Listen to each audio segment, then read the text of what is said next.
Let's recess. Yeah, especially. Yeah, they're out of school. Oh, good, yeah, yeah. No, we start. We'll call this council work session to order. It's Tuesday, April 5th, time is 2 p.m. It is now time for visitor comments. Visitor comment is a period is essential for part of our government meetings. Each person has 3 minutes to speak. City council will take input into consideration.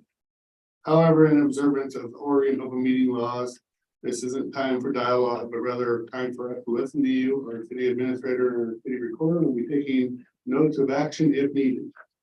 Thank you for participating in visitor comments. Now you may step forward. Please state your name for the record. We'll give you 3 minutes.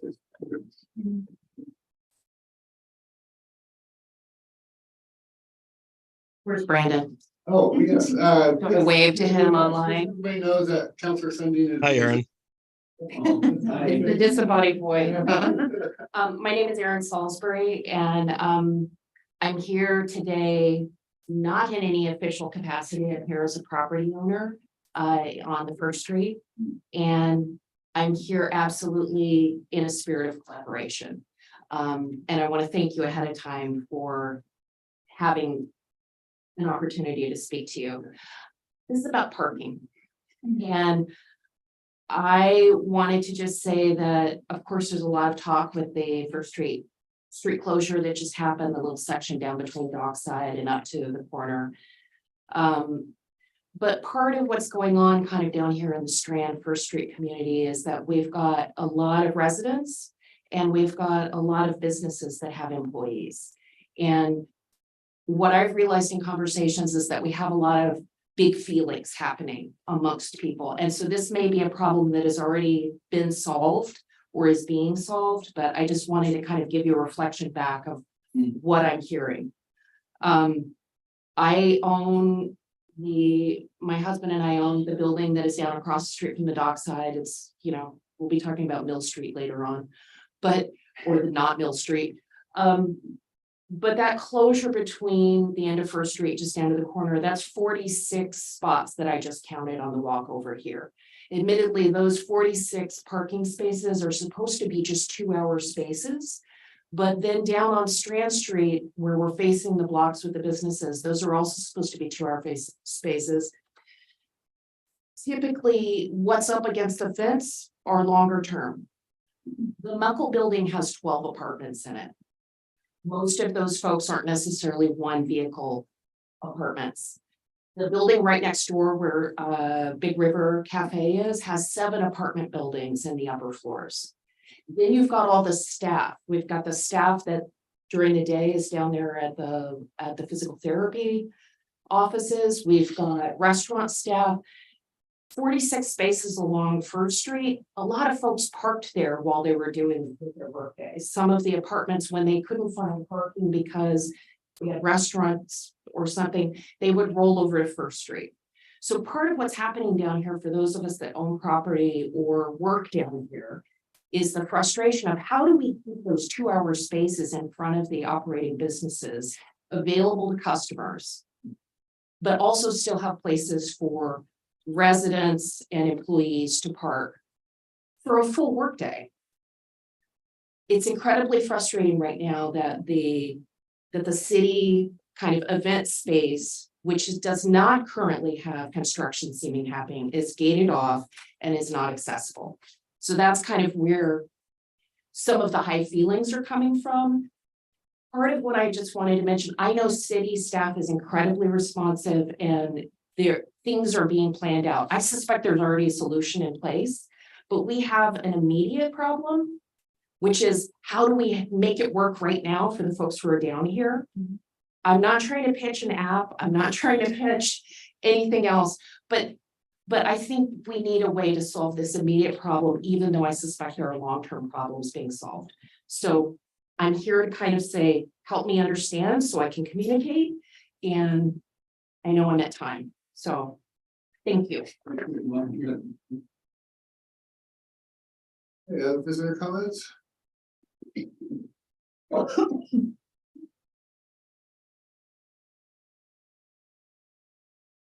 I have a number of things. Steve Topaz and Helen Street. Resolution 1872 changed the standard procedures by the council to sell a portion of the city-owned Boise property to AC SPLL.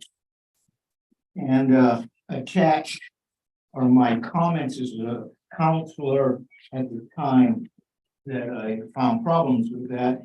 And the courts have basically found the same thing and ruled that the sale was null and void. That's the background history. Questions are how to find out how much money was made or lost with the sale of the city property to the marijuana grow operation. It was publicly announced that it was a $3.5 million offer for the property, and it was sold for $1.55 million. Why the difference? In the sale of the property, there were legal fees, permits, title costs, lawyer fees for contract writing. There were exact fees needed to sell property. What was the total of these fees? Sales contracts should be fully describe the transfer of funds, down payment, mortgage payments, delinquent payments, and permit fees. What were the amounts of these payments and were they collected? Were any physical changes needed to make the complete sale of the property? What were they? How much did they cost? What were the legal costs beyond the sales agreement associated with this property? How much was the total amount of these fees? If the buyer did not pay the required monies to satisfy the mortgage contract, was the buyer notified that the payments were delinquent? Was the property secured until payments were made? Were any of these transactions involved the city and the grow operation that required additional money transfers, permits, equipment transfers, or utility costs? I'll go to the end. And that starts off with information. March 13th, the Oregon Government Ethics Commission Chairman ruled that Mayor Scholes and Jessica Chilton violated QRS 192.6602. The Oregon Ethics Commission on March 10th, 2023 entered final default orders on Rick Scholes and Jessica Chilton. The executive meeting was involved in sales pitch of the U.S. ecology to operate a cooling lagoon as a contaminated waste disposal site. That's the background. The information, March of this year, record of decision of the settlement area, former Boise white paper mill by this at St. Helens, Oregon, was prepared by DEQ. This document describes the amount of contaminated shoreline and riverbed will be remediated. Basically, this order informs the city what must be done in the waters in front of the mill. Public comments were made on the study to DEQ, and these comments did not modify any of the procedures of DEQ. 4 possible measures for protecting the environment were outlined. Dredging to remove the contaminated materials, not considered. Do nothing, possible. Cover with sand, possible. Cover with charcoal and sand, that was a choice. Now these actions in covering, Counselor Topaz, we need you to wrap up, okay? I know this is something you've got to do because you're, listen to what's important. This is what they, to put the covering down, pilings must be cut off at mud level. If the pilings that are there are needed later and they're gone, you'll have to permit to get anything put in there. Shoreline must be fenced off because the zone is up to high water mark and they can't sand all the way to high water mark. The water front will have to be fenced off so people do not get contaminated. When the sand cover disappears, it must be replaced. This requires continual maintenance, and that will have to be done by the city. The fish in the contaminated area, notices have to be about the contaminated fish. This study is a 15-year study. And this is the in-war part. The second part is the next 7 years will be the on-land Boise White Mill.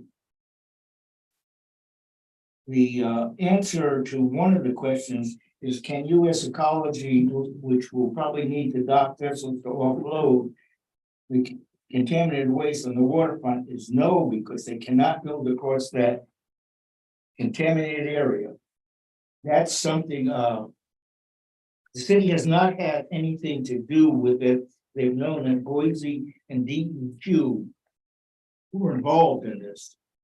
And John knows more. You had, it's 163 page report. I assume the council has had it.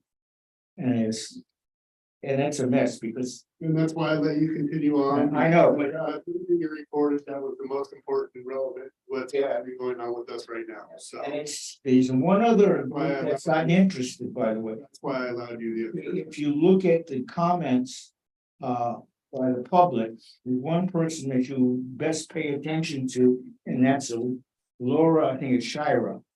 Thank you. Yankee. Other further comments?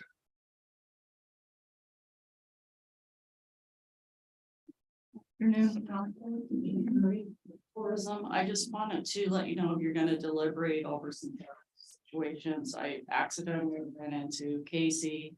And he mentioned that possibly we could use the county courthouse parking lot between like maybe 5 o'clock till 8 o'clock in the morning or something like that.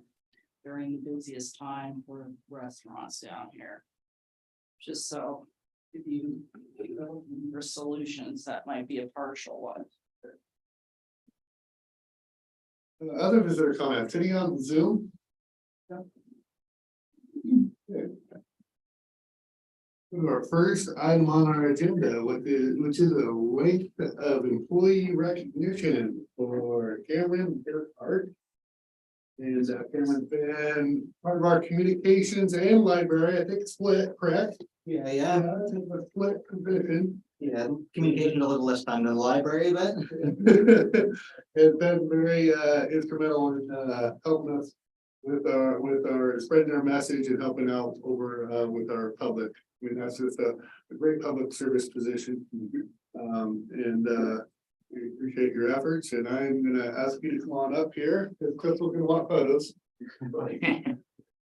it's time to be on the other side of the camera. I know. Uh-huh. Where do you want What's your it? good side? That's a good question. Probably this way. What's your good side, Rick? Just me. Yeah.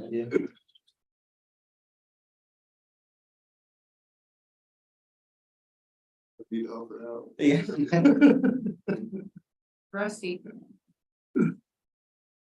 All right. Cool. Thank you so much. Thank you. Yeah. Yep, yep. Thanks, everybody. Thanks.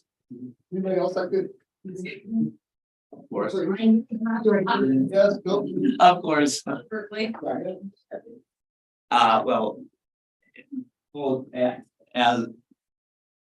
It's more than both, it's three, so as. As council member, as liaison, and as a patron of the library. Have really appreciated Cameron's service. They are always welcoming, well informed about issues. And I am very impressed how Cameron is able to juggle those two positions. So we are very fortunate to have them with us, and hope it's another 5 years or more. Thank you so much. Well, I just want to say, every time our paths have crossed, you've always been very professional and just kind, and we recognize your passion for St. Helens, so thank you. Just remember COVID happening and our last swearing in 2 years ago, and you had some technical issues. And Oh, yeah. We got it all worked out, and yes, you were fairly new, you were completely new then, I think you to the communications part. Right. Yeah, Yeah. so. I'll step that. I just remember that, yeah, it's one of those highlights that stand out to me, because we were all Yeah. down at the depot. Right? Yeah. Yeah. So, Yeah. Memory unlocked. thank you, Cameron. Thank you so much. Yeah. Okay, our next item on the agenda It's semi-annual report from Greenway and Lieutenant Hogue. Gentlemen, how are you? Hey, how are you, council? You guys. You guys. Hey. That time of the year, 6 months is back. Yeah, so we're here to present today our 6-month annual report. The good news is police department's doing some great work. We're gonna highlight that today. You know, and Lieutenant Ho is gonna kick it off, but I always preface this with, you know, the police department's doing good work when we're not on national news, we're not in the local paper, and council's not getting any phone calls. So that's our measurement. So without further ado, we're kind of going into it. Our goals and everything we kind of know, but Joe's going to talk about some of our highlights that we're very proud of our employees that are doing and absolutely outstanding work for our community, keeping our community safe. So Kathy walked away. Oh, go ahead, Chris. We're just gonna go right to that. April Fools. Oh, yeah, that's smart.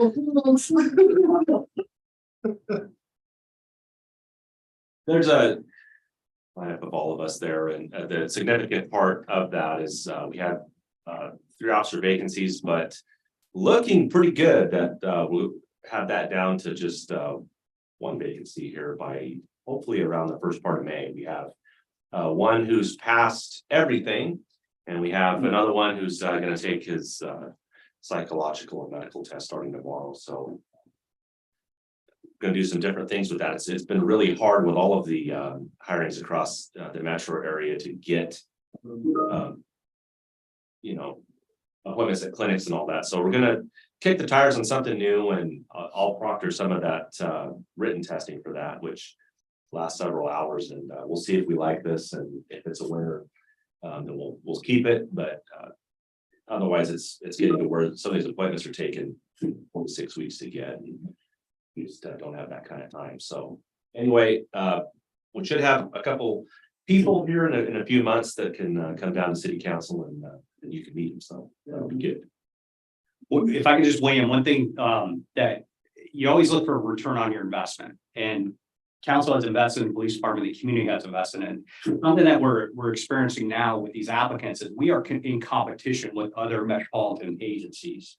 They are, you know, without disclosing too much, but they're in the background, or they're trying to get jobs in in affluent metro areas, and we're actually drawing them to St. Helens, which is unprecedented in our history. It's just, you know, we like to get local individuals. That's our goal, because, you know, you get homegrown officers, and 70% of our officers live in our community, graduate from our St. Helens High School. But on occasion, we're able to draw, and now we're in competition with Hillsborough, Beaverton, Portland, you know, that they're starting to look at us. So your investment as council into your police department and the community's investment is starting now. We're starting to see it come to fruition, and you know, and we're able to do something that has never been done before, where usually they go, oh well, Hillsborough pays more, or this agency pays more and has better benefits. Well, because of the support of council, because of the support of the community, people now see the national kind of atmosphere on law enforcement.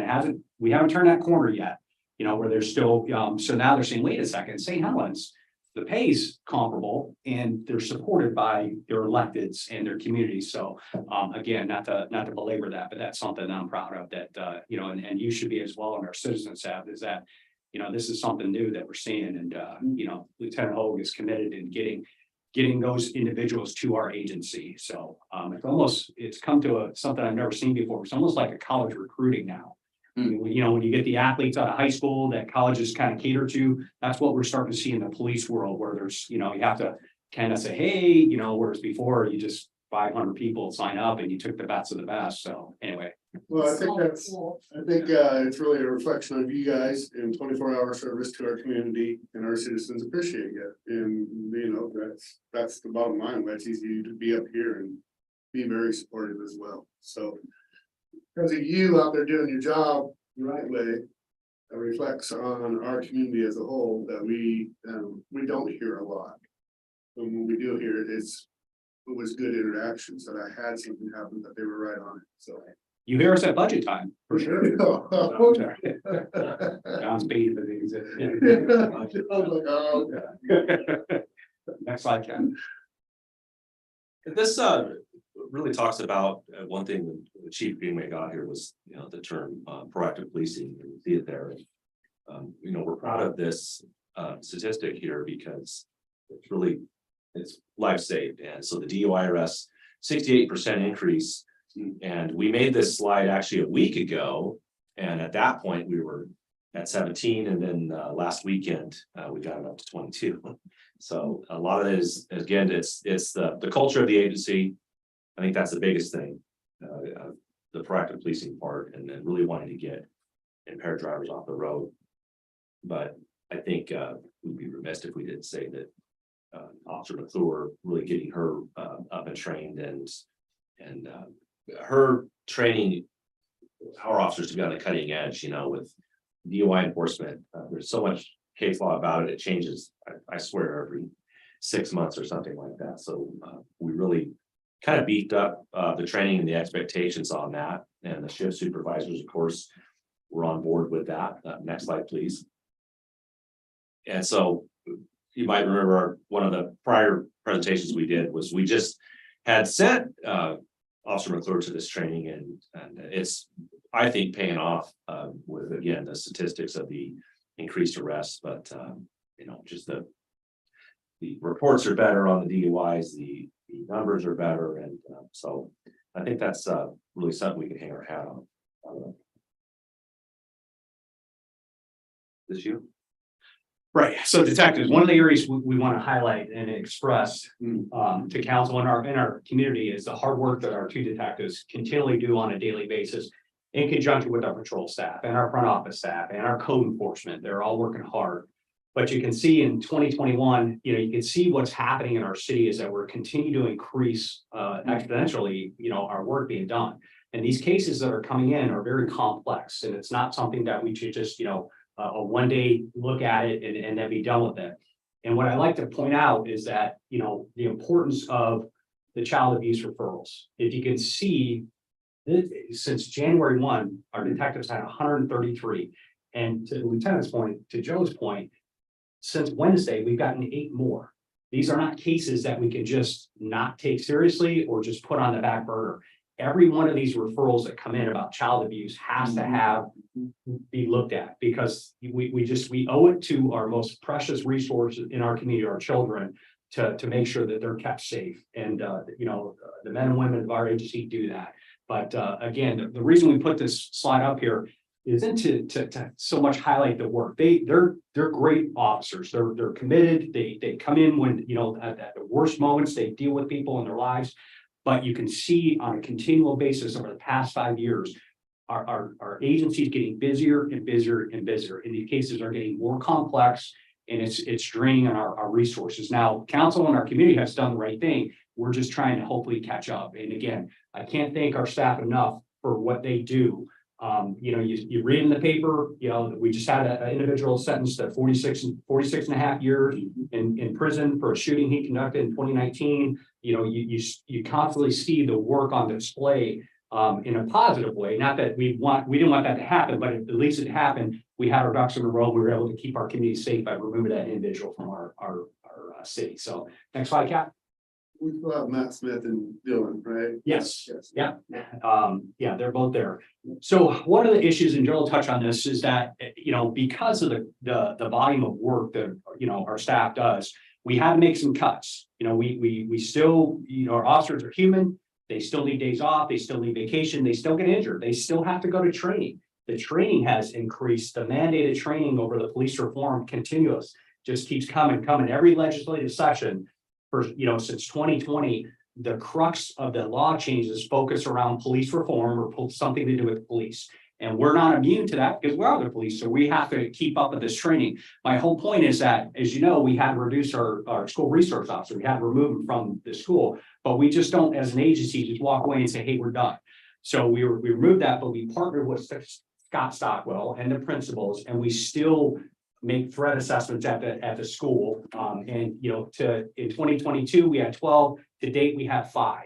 And we are in communication with Scott and Dr. Wagner at the high school. And, we have quarterly meetings. We're a little bit behind on this quarter, but we communicate we all sides have committed to continue to keep our kids safe. So, and eventually, hopefully, we get the staffing levels that we can put an SRO back in the school, because that is important. That's not lost on us. That connectivity of the officers to the children, that's important to us, that we build those relationships early on, and we can throw forward anything before it gets out of control, where we have that officer there. So, and you can see our detectives alone served 51 search warrants in 2022. To date, they're up to 20. So again, even our search warrants are increasing. And it's not, when you think of search warrant, please don't think about just like a bunch of SWAT guys kicking in the door, getting a bad guy. Search warrants could be electronic devices, vehicles. There's a plethora of search warrants that, these detectives work. The challenge with it is it's very complex. It's not just an easy search warrant. You have to have probable cause in there. There's a whole gamut of things that have. Write a report, then take it to the DA. Get approved by the DA, they have a judge sign it, and right, and then return it. There's a lot to go along with this, but again, we just want to highlight the excellent work that's being done by all of our staff. And our detectives have taken it upon themselves. We understand succession planning, and what I mean by that is that if somebody leaves tomorrow, we have to ensure that somebody can fill that space. So we have to have that succession planning, and all of our senior officers, Lieutenant Hogue, everybody's good at that in this agency to get the next officer up, so they're able to fill in that void. So we don't have a single point of failure. We cannot have, where you call somebody on the phone, oh, he's not in today, she's not in today, so it goes nowhere. We can't. That's not how we operate as an agency. We're actually pretty good at putting systems in place. So next slide, Cap.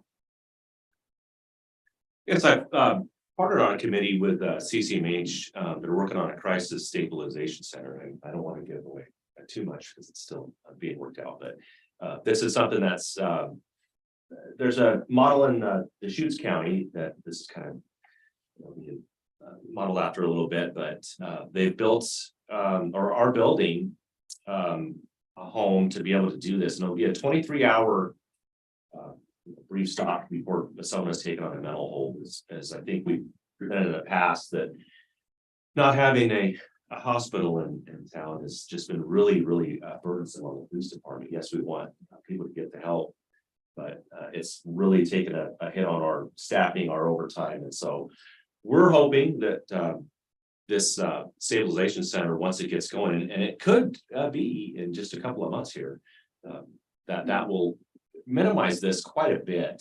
And because it was always just such a two extremes. It was, hey, I need some help, and next thing you know, you're going by police or ambulance to the hospital. This one's gonna maybe have something in the middle to where someone can come and talk for a little bit, and maybe come to a different conclusion, at least for that day. And so we'll see how this goes. We're still in the planning stages, like I said, but I'm excited about it, that it will be better than just the two extremes. And I think that'll be a welcome addition to our community for sure. Chief talked about St. Helens School District.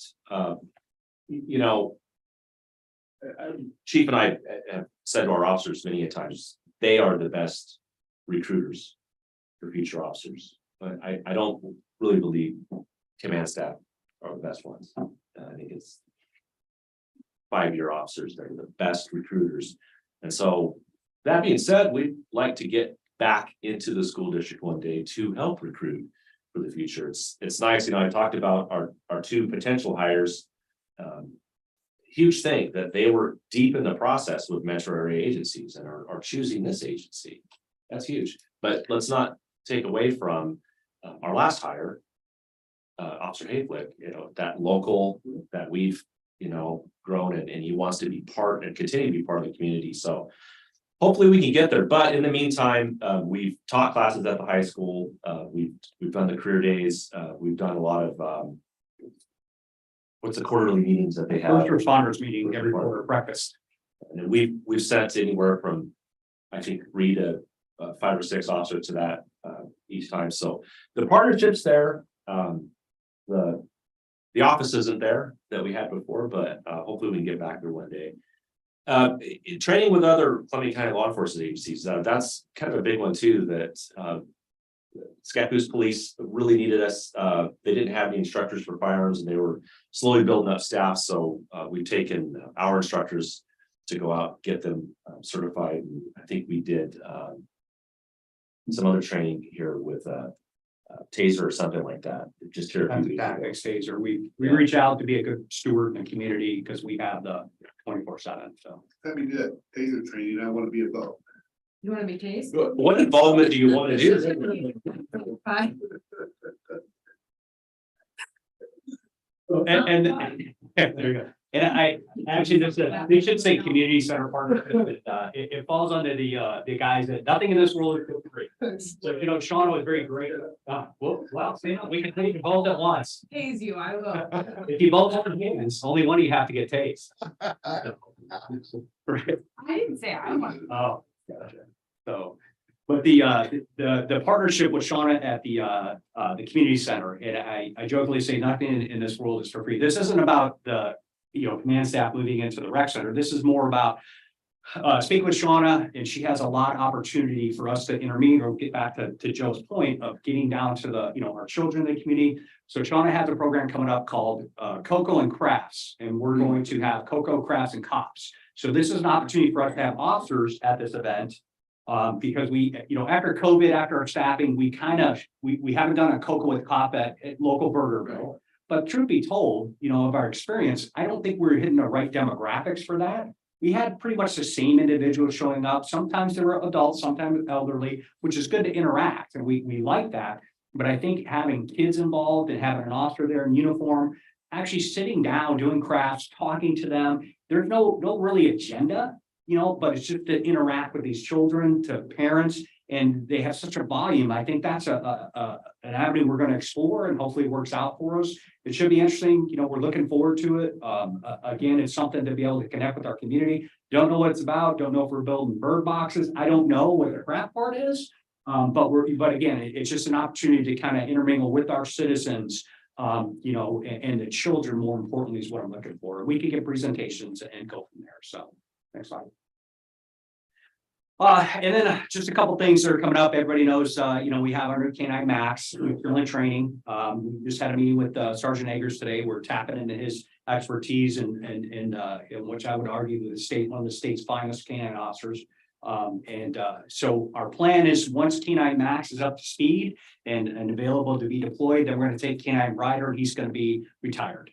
He's served our community well. He's done some great cases that we know off the top of my head, from catching a rapist to catching suspects with violent suspects with weapons to the community events. He'll be at our Bring Your Child to Work Day, and that's one dog that, it transitions, and that's how good Ryder is and Sergeant Eggers is that it goes from being, a tool for the police department to keeping the community safe, keep our officers safe, transition that likes to get pets. The kids can pet them. I don't think that Sergeant Eggers let the kids ride them because I've asked that, he won't let me do it. So we don't have a tentative date like that right now, but the good news is that we have an overlap, that we have one working dog that, is being out there. So the big question is what happens to Ryder when he retires?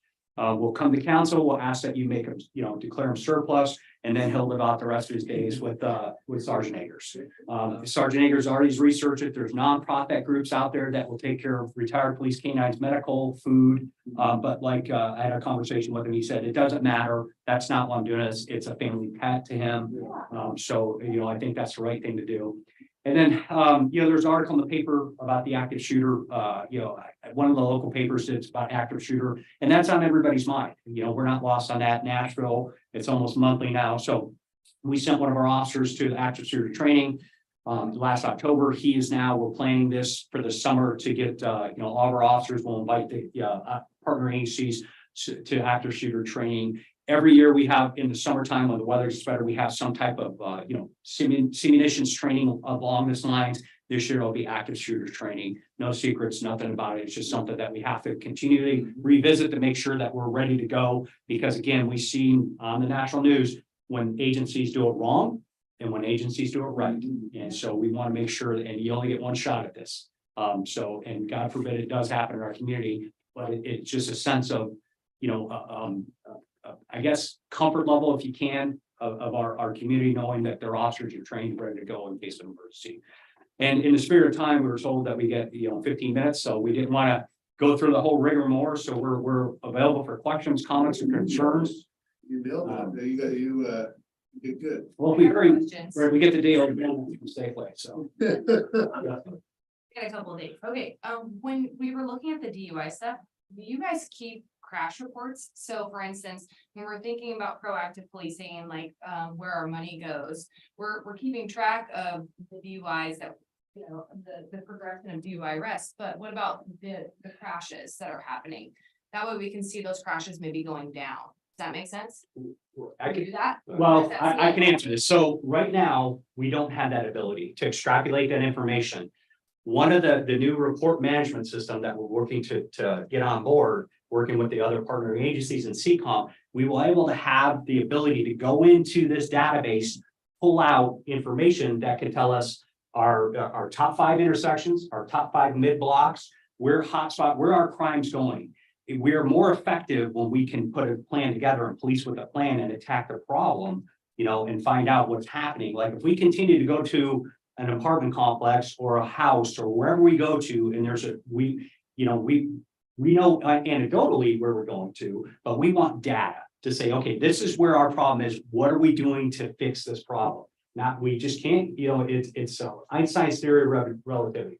You keep doing what you always do, you're always going to get what you always get. So this new database will give us that ability to say, okay, this is where, you know, our accidents are happening. This is where we need to deploy our resources during the certain times and days, and that will help us be able to reduce those accidents, to your point. We're not there yet because honestly, we have a rudimentary data report writing system that doesn't have the capability to pull that out. And we don't have the staff to actually go through and look at the actual numbers to find out where this is happening. We just don't have the capability or the bandwidth to do that right now. So I think I'm on the right line with you, but that's what we're trying to achieve, you know, and not just accidents, but other things.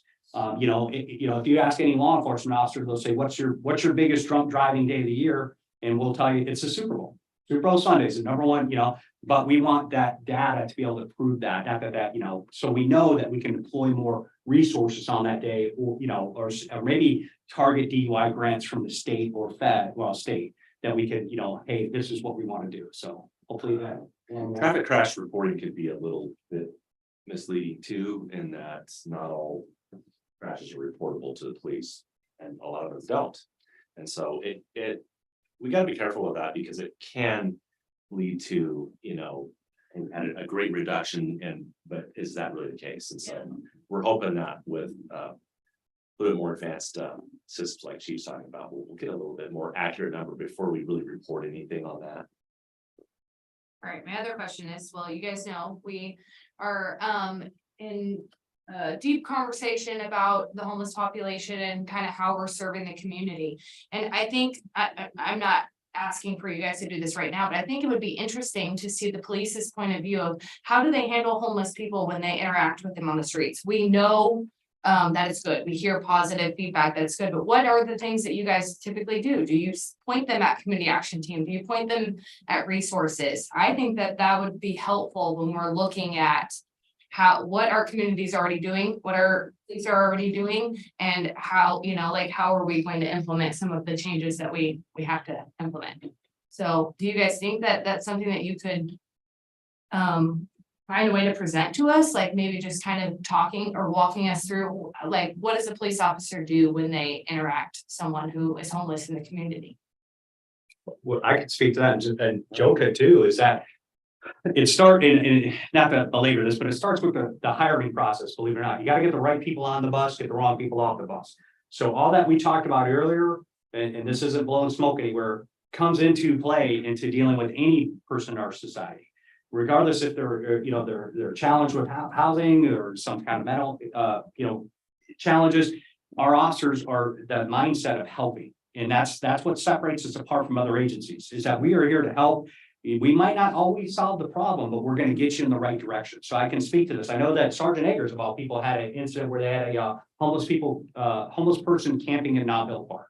He went up there, encountered the person. They offer services. Can we get you to the CAT team? What can we do to help you? But because of the demeanor and the willingness to help and not look at arrest or any type of punishment, I think what happens is that they're able to gain compliance with those individuals, whether they're homeless or anywhere else, you know, and then they're able to, you know, hey, we have an ordinance, can't can't camp in this park. You know, so, you know, is there anywhere we can take you within reason or so that's happening now. The big challenge with this HB 3115, you know, just as a regular person, you're reading it, you got two, in layman's terms, I know you got two choices. You identify a place or you don't. But from the police standpoint, I can speak for the police department, whatever's decided, we just need clear direction and clear understanding. Because again, we talk about this in this room, but the reality is at 2 a.m, we have that young officer, they have to understand and they have to get it right every time. We're not afforded, so whatever council decides, planning commission, everybody decides, we just ask that it's just clear and concise and we get the right direction. But to answer your question, they do interact with homeless. I will tell you this, that I don't believe we have a homeless problem like other jurisdictions. I'll tell you that. I believe our homeless, and talking to our staff, you know, because we talk about this, I believe they might be seasonal. You know, you don't see the homeless population in our community that others. When you do see them, it'd be a tent somewhere off in the area, and our officers do encounter. I just talked to Officer Howell today, who said that they're walking around the wilds and Cascade, and they, you know, and they even this past weekend they encountered one person, and instead of, you know, hey, you know, they talk to them, they offer them services, and with that kind of outlet. Now, truth be told, probably 95% of them don't want the service. They don't take advantage of it, and that's fine. We can't force that upon them. So we would like to be in the conversation down the road if you invite us, you know, but that's right now, it's kind of, it's multifaceted from the type of officers we hire, from, you know, picking the right people to be able to do that. Is we're here to help, we're here to serve our community. The community is our boss, and that's the mindset. Now there is occasion that people have to go to jail. They have warrants or stuff like that. We get that, you know, but even then they're treated with the utmost respect. So I know I kind of danced around it, but I will tell you the feedback from the officers is that when they encounter them, which isn't on a regular basis, we know that there's a individual living under I want to say, is it Coney County Bridge or? Columbia Boulevard. Yeah. I always get the bridge mixed up. And then on occasion, we'll have them, you know, just south or just east of the new apartment complex going in by CCMH. But we do encounter them and we engage with them. And so, but it's not this big monstrosity issue that we have a whole lot of homeless people. We do have homeless people, but I always say that they're self-sufficient in a way because they're not panhandling on the corners. They're not on our sidewalks that we see out of Portland. Yeah, I took a walk with a detective and another officer. We were looking for someone. This is maybe about a year ago. Encountered, I think, 3 homeless camps and did offer services, but I was taken back. It was a learning thing for me is how self-sufficient they were. I mean, their camps were pretty intricate and they were aware of what services were out there, didn't need them, and they looked like they were doing okay. So I appreciate that. For us, I can't speak for everyone else, but for me to make a decision about how to move forward, it's important for us to hear what you guys are seeing out there in the community on the streets, because what I see in my neighborhood might be different than what a police officer is seeing at 2 a.m. behind Safeway. You know what I mean? Right. So thank you for that. Go ahead. Yeah, I saw the planning commission's agenda out, and Jacob has put together a memorandum about 3115 we're looking at. So I think even though Mark's liaison, we can all get a preview of what's going on with the discussion, because it's very, very important. One, maybe the elephant in the room is, yes, it's looking good with our recruitment and staffing, but we still have some retirements coming up. And like, I forget how much time is that, when are some of those hitting us, or early anticipated? well, I have to be careful about, Sure. you know, Right, I mean, it's not, but yeah. no, in no way are we, but I mean, it was brought up that we be looking at some people who are at least eligible for that, and then we want to be recruiting so that we're, and it sounds like the efforts we're making aren't leaving us flat-footed, which is where we might have been. But still, even with this good news, we are still looking at the potential of some experienced officers. Well, the 2 that are almost hired, I mean, I believe that's replacing. That's either positions that were already budgeted or to cover for departures. So yes and no, I think we have the right recruitment strategy and the right recruitment attitude, but I can't tell you that we have enough people that are, you know, ready to go and would Yeah. therefore be able to step right in, because yeah, you're looking at potentially seven in just a couple of years. So that number's going up. Yeah, Next summer, 2024, you have 7 officers eligible to retire. okay, yeah, so that's, okay, You have so, 2 definitely retiring. sure.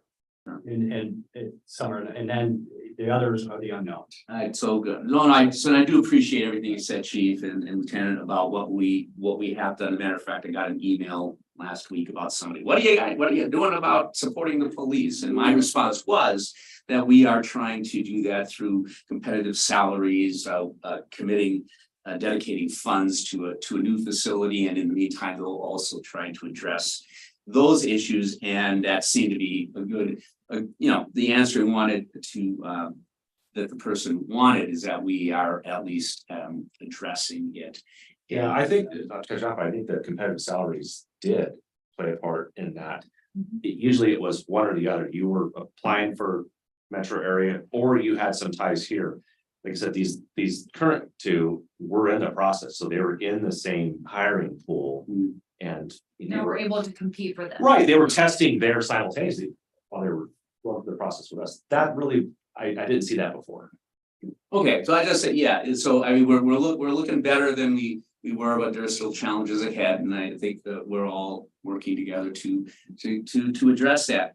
Second thing, the importance about the DUI is that the training, I had a chance when I did a ride along with Officer Coy to observe Officer Kluwer and one of our other officers doing a assessment of an individual, which in this case turned out that the person that was able to go on with their driving. And what was particularly impressive about that was that this was a person who did not speak English, and so our officers were able to make use of the translation service, whereas perhaps in the past, because of the communication, there maybe somebody might have been, taken in unnecessarily, under the best circumstances, the officers would have. So I think that it's great to have that kind of experience, so that our officers are more able to accurately assess, what's going on, and to allow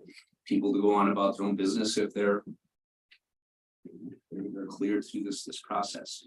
Last thing, I was a 4th grade teacher last year during the Uvalde shootings. I'm a 3rd grade teacher this year, Nashville. I have every confidence, God forbid, that anything like that happens in our community.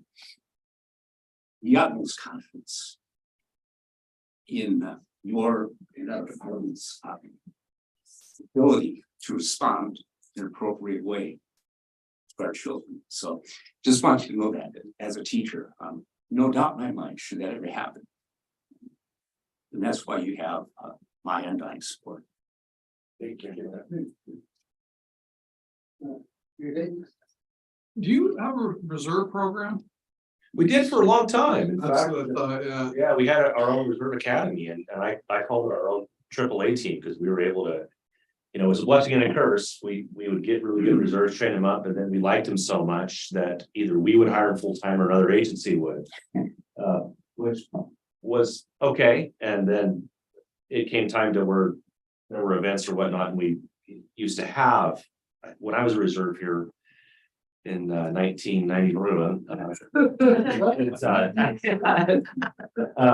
I was one of 9, and No, it was early 90s. yeah. I was like, wow. Ouch. At any rate, what had happened is it was a great deal, and then it became, I think just a few years ago, Kathy and I opened it up. We got 1 to apply, so it was a direct reflection of the reduced numbers of people hired or applying for full time. And the biggest comment I got was, "Well, I don't want to do it for free." And it was, one of those things that maybe in a few years we could maybe look at doing that again. Just got to where it was a great program, but it was really, really taxing on us to each, can imagine. and for one person, we can't justify it. Oh, okay, I was just curious. Yeah, we love reserves. A lot of our really successful officers we have now were reserves either with us or somewhere else, and it isn't the hiring pool right now, unfortunately. So. My big deal will be, just, I know our neighboring community had some issues with some on Facebook with robberies going on in the evenings. So, just car prowlers and some cars stolen, but, just, do you guys are you looking at that stuff and kind of just making our officers aware that maybe it could be coming our way? And always in the summertime, it seems like there's always a spike once nice weather hits. Yeah, we get bulletins from the other jurisdictions, a lot of people, persons of interest. And I can tell you that your graveyard shift is strong. In little things from the McCormick Park incident with the snow, and some people might not think that's a big deal, but they're in tune with what's going on. They have stopped people and caught people, that have broken in car prowls. Again, I say it every time, lock, take and hide. I can't tell that the community has to partner with us. Lock your car, take your keys, hide your valuables, because rarely do they break a window. They just go car to car, open it up. And again, from firearms to laptops to tablets to watches are left in vehicles, please, to our community citizens are begging you. Yeah, take them out, because it's a crime of opportunity. One car will have their car locked, they try it, they go to the next person who does it. So don't be that one individual. But to answer your question, yes, they're aware and they are out there patrolling right now, with Cascades. They're hitting that hard. I've been in communication with Tim Vandenberg over there. But the graveyard officers, they are out there. If they're not arresting a drunk, then they're out there in the communities, patrolling and making a difference. Truly makes a difference having 24 hours. So, 100%. but last year we had two different rings going, one from Portland and one from Vancouver is what we discovered, right? Yep, that's exactly. We had the Man Lumber from Vancouver over here, and then in Portland, a group of like 4 or 5 individuals, and we were able to track both of them down. Yes. So, and we don't want to do that, but, thankfully, the police are here because criminals aren't smart. It makes our job easy. Yes. From using stolen credit cards and businesses, but. We're darn smart. Yeah. Good say it. Yeah. I had to say that because everybody who's is watching this meeting right now, the police department, they watch these meetings and present, and then when we get back, they say, yeah. I mean, the good news is they're engaged. Your police department's engaged to a level that they should be. If you ask me, they should know what's going on. Also, we did. Yeah, well, you didn't mention my name, chief or lieutenant. It was my birthday. 3 weeks. That's 3 weeks a month or something, you can just put out a reminder for people to start, it's coming summertime. I'll work with Crystal. Crystal's probably could just dust off, right? And we'll do If something's suspicious, please report it. Correct. That also helped some too. When they report, we are able to, connect the dots and get that. But yeah, Crystal, is it okay if we do that? Yes, it's just coming that time of year. It is. Days are getting longer and people are, so. Just want to give a happy birthday to Matt Smith. Yeah. I know he was gonna say that. When's his birthday? Today? Yeah. Absolutely today, the day. Did you get him a cake? Nice. We had a little problem with the cakes. They don't make it for us anymore. Right. But not to digress. So thanks for the opportunity to present in front of you. Good work. And we'll. Counselor Sunday, did you have anything you wanted to say? I just want to thank the chief and lieutenant for the good work that they and the whole department do, keeping us safe. Chief Greenway has been great to work with and helping me learn about the needs of the police department and just get a better understanding of what's going on here in St. Helens. So he's been very knowledgeable and receptive to meeting and just phone calls. So just been great to work with, and I've been enjoying getting to know him and getting to know the police officers better. So appreciate all that they do. Excellent, thank you. Thank you, guys. Thank you, everybody. Thanks. You validate parking? Too soon. Too soon parking.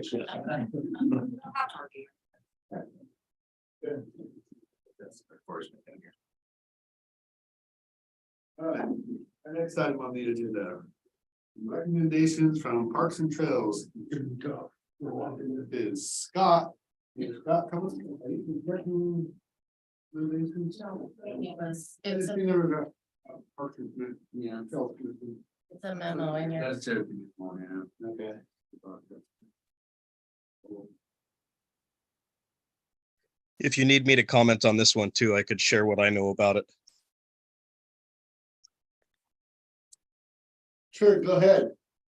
So basically, the Parks Commission discovered there were several spots in the municipal code relating to dogs in the parks that were not consistent.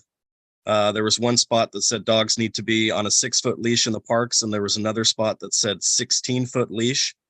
And in the Parks Department's own regulations, they had it listed as a 5-foot leash. So the Parks Commission would like it to be consistent, and their recommendation was that it be a 6-foot leash law for dogs in parks. And also in the municipal code, it stated that our only off-leash dog park was in McCormick Park, and they would like that updated so that it also includes Gray Cliffs Park and Heinehuman. Yeah. Yeah. I don't have any arguments with that. Consensus. Yeah. Everybody okay with that? I am. Yeah, we're all good with The 6 foot, the 6 foot, 6 foot. Those are the ones that kind of stand out that a lot of people like to use. Yeah, well, 6 foot, I mean, if they can contract it in, they can, Make it 6 foot. yeah, there are those retractable leashes that are kind of confusing sometimes. So, I mean, I would say that, I mean, if somebody's obviously alone and there's nobody around and they let the dog be on the 6 feet on that one of those retractable ones, okay, but I think the intent is to keep it 6 foot when you're in proximity to. and I think really the intent of the Parks and Trails is to have a unified message. Yeah, A unified, well, a unified message, Yeah. so, So. Let's.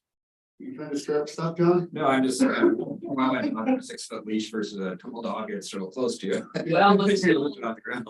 My dog's on a 2 foot, that's a 2 foot leash. The important part is that it's leashed. I think everybody agrees with you and the Parks and Trails Commission that Heine Main and Great Cliffs and the portion of McCormick are all 3 listed in the 6 foot leash, so. All right, let's go on to our next item. That was quick. We had 15 minutes allotted for that discussion. It's like never know with you guys up here. Choose to talk about. I think you trying to catch up. I know, no. Yeah, now we we're- did actually. Yeah, we are. Discussion regarding proposing rules for boards and commission members regarding communications and use of city logo. Okay, so there's just been some things that have been happening lately that I think are vital for all of our commissions and some commissions to be, make sure that we have a unified message that comes out as a city, especially when we're working on stuff currently in the process and that isn't finalized, that nobody should be able to speak. That it appears that it could be the city message, even though it may be theirs. And that it definitely needs to be very clear that it's their own opinion and no city logos attached to emails or anything like that. So that was kind of the thought of working with staff on this and bringing this to the agenda, is that we recognized it was an issue. So we just need to put some type of policy that no individual speaks for the city itself without going through our communications. And the city is there. Now that's for all of the boards. Yes, yes, yes. Yeah. So it would be like not individual, but like board member, the lingo would be board members are to go Yeah. through city communications. Yes, they can state however for their own opinion, but when, especially when we are working on something. As a city council as well, and it was a joint meeting. I mean, I'm just gonna get right to, it was a joint meeting and it's undecided. It's been very controversial, so it happened. water under the bridge, let's ride it, and make sure that we have a unified message, because none of us knew any of it. And that's just, what we feel our message moving forward. You know, at this day and age, it's very easy to rally a media source and push your agendas. And I don't feel that serves all citizens very well. And that's why it needs to come through. If we feel it warrants, we'll bring it to the city council. Right, but I think staff would have a really good idea if it was presented to them. This is what I'd like to have. Can you send this out to social media or to the newspapers? Well, long story short is actually a person went to the media with the story. And they got pushed. And it's something that we're working on currently. That I had no input on. No other commissioners had any input on. Is this something we want to nip in the bud right now? I mean, I'm okay if you don't want to, but you know, it's a unified, we speak here as a unified message. We've already agreed on that. That we go through our communications. That's all I'm trying to do. We can speak as individuals and say, in my opinion, all we wish. Yeah. All we wish. This isn't a First Amendment deal. This is Right. just a unified message that this does not, that we can rebut. If it's not ran past us, the city can immediately say, no, we rebut that. That is not a city statement. Because it meets our whatever. What do we have drawn up right now? Do we have anything? I didn't ask you. I mean, we have a little bit of a kind of verbal There's some in that council rules and procedures, yeah. but it's part of a broader effective communication strategy. You know, speaking with one voice kind of thing is, you know, the city, big city isn't any individual person. It's the council's made a decision or adopted a policy or, and that can be talked about. But it's also applies to boards and commissions and at their level too. If the board or commission's made a recommendation, they can talk about it. And if not, then we have these other rules about it. Once the decision's been made, we kind of move on. Yeah. And don't harbor any. I'm confused. Yeah, I'm You're not- saying we already have a rule that applies to boards and commissions? I know we have one for council. For council, yes. So does that rule already apply to boards and commission or does it not? Not particularly, yes. Okay, Yes, not so particularly. you're proposing that we make it Yes. direct, and then how would we communicate that to the boards and commissions? Oh, we'd ask them to adopt the rules. So would we go to each board and commission and we would say, hey, this is gonna change, just a heads up? No, we'd send it to their chair and put it on their, if we had to, we could go. Well, I think that you as a council can decide what policy you want them to follow as far as. I know, I'm That's just asking pretty how we much- introduce it to them. Yeah. Well, you're gonna basically say, here's a policy that you're gonna have to follow. Yeah. Yeah. Because it's not really up to them. Whether or not, you know, you don't want one commission to say, well, we're not gonna adopt it.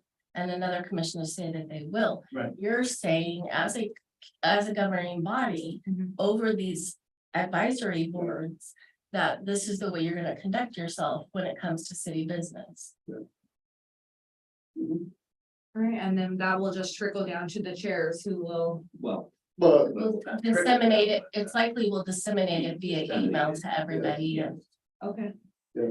I'm just trying to figure out what it's gonna look like. I don't want it to come across disrespectful, but it also needs to be really clear. I don't think it's disrespectful. I think we're actually serving our citizens better. No, by I having agree. A complete unified message.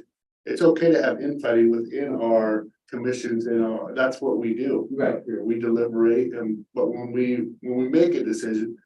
And we hadn't made a decision on this. It hadn't even gotten to that point. You know, and all of a sudden. What I was reading was something I didn't hear in a joint meeting that I thought the discussion was, and we were waiting to find out more information, but we had given. Staff information enough to further do more work and it wasn't what I read. Yeah, I actually did chair that. It didn't seem like it, but I did chair that meeting. I was the presiding officer over that meeting. Just so everybody knows, I'm really trying to be respectful of all that. Didn't gavel nobody down because the meeting went really sideways. And unacceptable, really unacceptable. So, and then further on top of that, there's a lot of different things that contributed to, via email, and text and stuff like that towards me. So there's some other things. I'm not gonna No go- rabbit hole, come back. So Yes. I think it makes sense that, I mean, since we do all as council members and as commission and board members, we all bound by the code of ethics that we should have when it comes to communications and making clear what's official and what's private opinion, personal opinion. We need to be consistent that what's expected of us Yes, is reasonably expected of members of the boards and commissions as Yes. well. Absolutely. yes. So, And yes, and I was really confused because there hadn't even been anything finalized on it, you know, and it was happening, so. Kathy, what do we need to do to make this happen? I think, John, I think that we would work together to come up with something and then bring it back to the council for approval, consent agenda for approval. Okay, that's what I was thinking, okay. Need to go.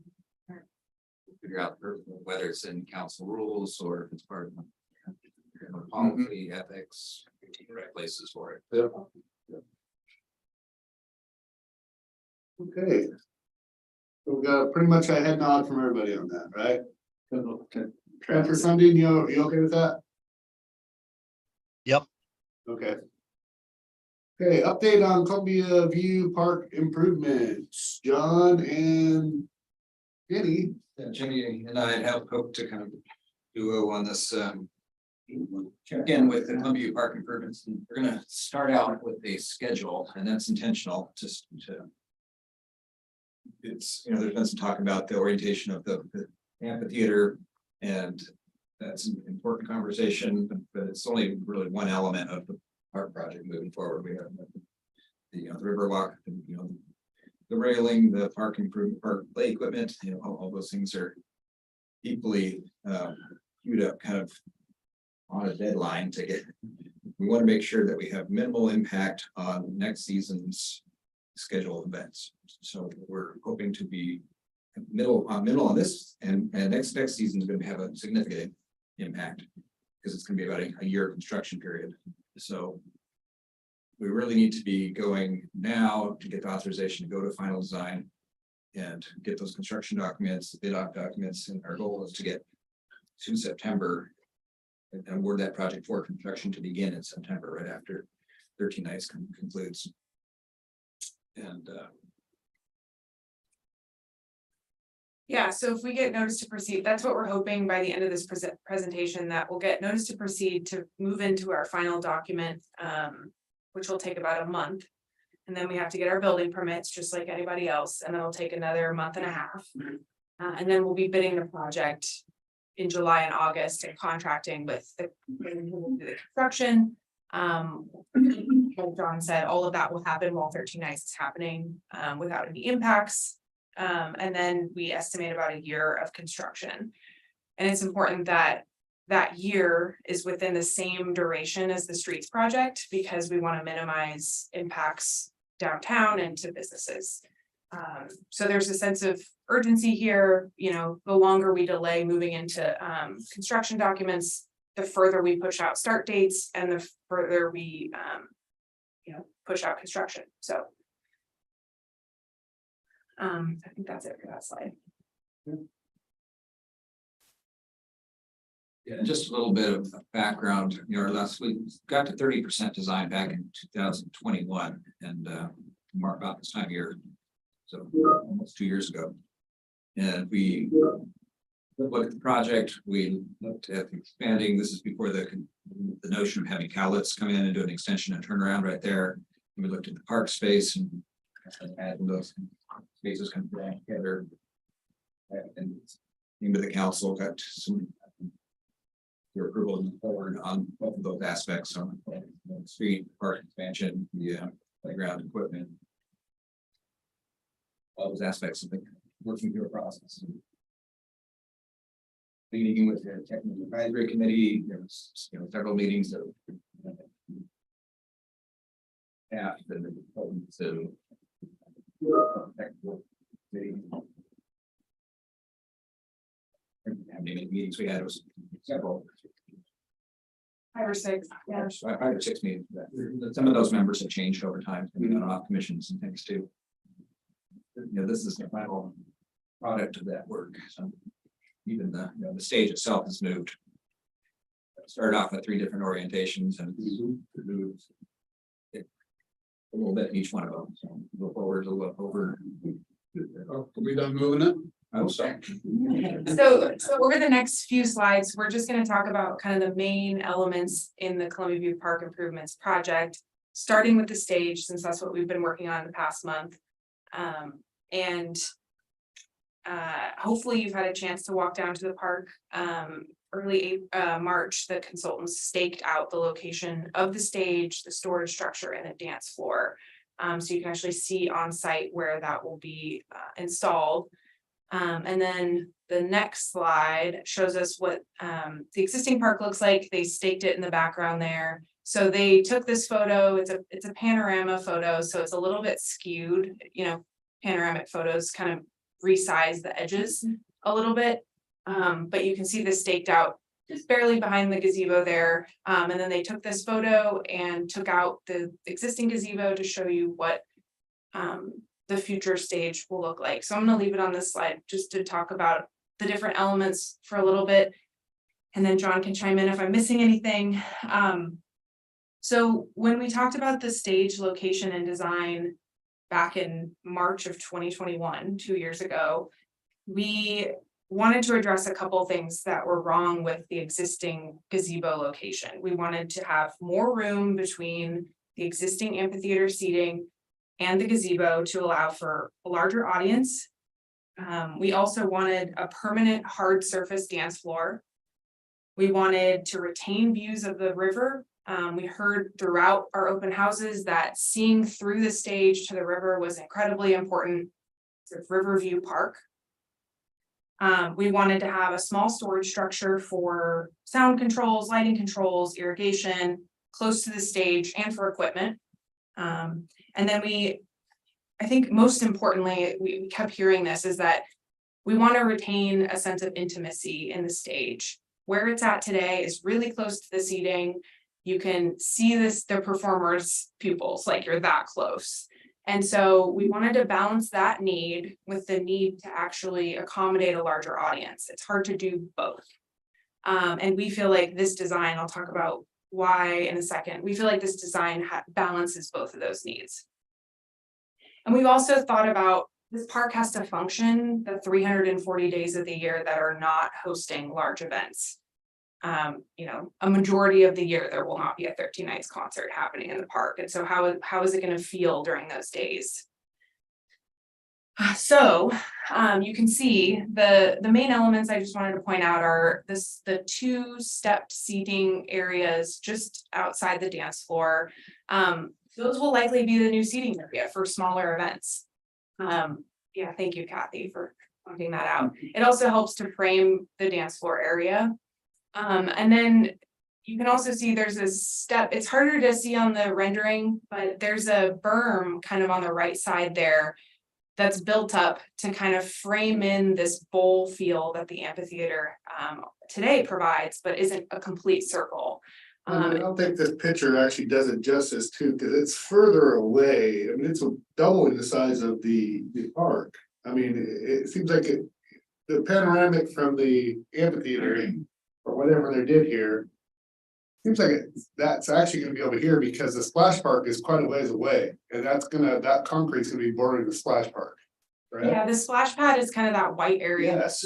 That's the existing splash. So if you're thinking of that, and then a 6-foot sidewalk or 8 foot, and then a berm right there, that's quite a ways away from where the stage will be placed. Right. Well, and the splash pad's not moving, staying No, there, yeah, yeah, so. yes, yep, Yeah, so just to give you an idea. exactly what we're looking at. Yeah. If you kind of look back over this way when you're looking at the splash pad, from sitting right there, Yeah. you're looking this way, Jenny. You're looking like this, where they kind of took that picture from. Yeah, so those poles around that route, I can't take my eyes off of these poles being in there. I don't know what. So there's pedestrian scale lighting that you might see, and then there's also the dock. These poles right around the circle, so. Oh, those are bollards. Yeah, those are for lighting the sidewalk at night. Those are bollard lighting. Yeah, The downlight that just lights the sidewalk at night, that little light. yeah, that's not gonna like light upwards. It'll be pointed down. Worried about it like being. You. I think honestly, it's the panorama view. It looks larger than it is. Like, I think on site it will feel different. If you've ever walked along a trail and just had the like 3 or 4 foot high lighting, I mean, you don't see it. It just kind of blends in. I think that's how those will feel. We made sure that they were rounded tops so that people don't put drinks on them during 13 nights too. That was a comment John had. These poles and I'm trying to see the concert and I can't see it because this pole's in front of my face and. No, they're short. All right, okay. There'll be somebody though that'll say something. I know, somebody's gonna talk about poles, I'm just saying for the record. So one other thing to point out on this, the stage panels in this rendering are in their open position, so you can see through them. If you remember, and I'll show you another rendering of the stage, which has them in their closed position, which I think will help direct sound and also block wind, but it's optional. You can have them open or closed, so that we're thinking of outside of event day, how is it going to be used? And majority of the time, you're going to want to see through the stage. Also, just to note, a couple features, well, I'll talk about them on the other rendering of the stage, just some design features of the stage that are kind of cool. So the next slide just shows what the precedent images of the berm might look like. And then also keep in mind, when you have a berm, you have the other side, which has step seating, and that's along the waterfront side. So along the Riverwalk, there'll be step seating that you can look out onto the water from that berm. And I think that berm will be a great place to just put a blanket down and watch performers. It'll be great views of the stage. So the next few slides are just photos. John, if there's anything you want to add on the next few, but mostly just to show there's not a bad view from the existing seating where the new stage will be. And I think the last photo is kind of far on the left side. And so you can see how the existing gazebo, like you're basically looking at the side of the performers in the existing setup. But you'll actually be looking at the front of the performers with our new stage as it is pushed back. So this is the final slide on the stage. This is with the panels in their closed position. And there's a couple changes that we're having the consultants make moving into final documents. One is the removal of the skylights. There's concerns around ongoing maintenance and keeping those clean. And there's added cost when you add skylights, and we didn't feel like the benefit for the cost was there. Agreed. And then John and others were concerned during shows that having the design on those panels would create busyness. So we're gonna just do a monotone color, a neutral color on the stage panels themselves. The siding of the structure on the side will still have the design. And the back side of the panels along the Riverwalk will still have the design, but the stage panels themselves facing the audience will be a neutral color in the final design. So those are the two changes that'll be reflected. Part of that reason for the neutral background is that at night we can project onto it at movies or light show as part of some kind of bands. Kind of do that thing sometimes with things. A lot of times people like to hang their own banners and things like that, so I guess that makes more sense when they're closed. Is that the next slide, Kathy? Okay, great. So moving on, I've circled kind of the Riverwalk side on the site plan, so we're gonna move on to just what's it like along the water? You'll have seen this before, it's in this very room. This is an image standing just beyond the overlook at the Cowlitz Street traffic circle or roundabout. So you can see that there's a Gabion rock wall, retaining wall underneath that overlook. You can see the step seating that fronts that roundabout. And then beyond that, you can see additional step seating along the water, looking down at the docks. And then you can see the existing splash pad and how the stage interacts with the Riverwalk itself. So this shouldn't be new to anybody. Yeah, if we back up one slide that came. The right-hand side of the screen there, coming out of the 30% design, we looked at the top of the gangway as you come up. Not only just going to the left down the Riverwalk, but also going right in front of the Warrior Rock Lighthouse and connecting to the county's, several hundred feet of trail that they have right there. So you'll have choices when you get to the top, and it'll feel like a more extended project, just making that short little connection. Yeah, good point, John.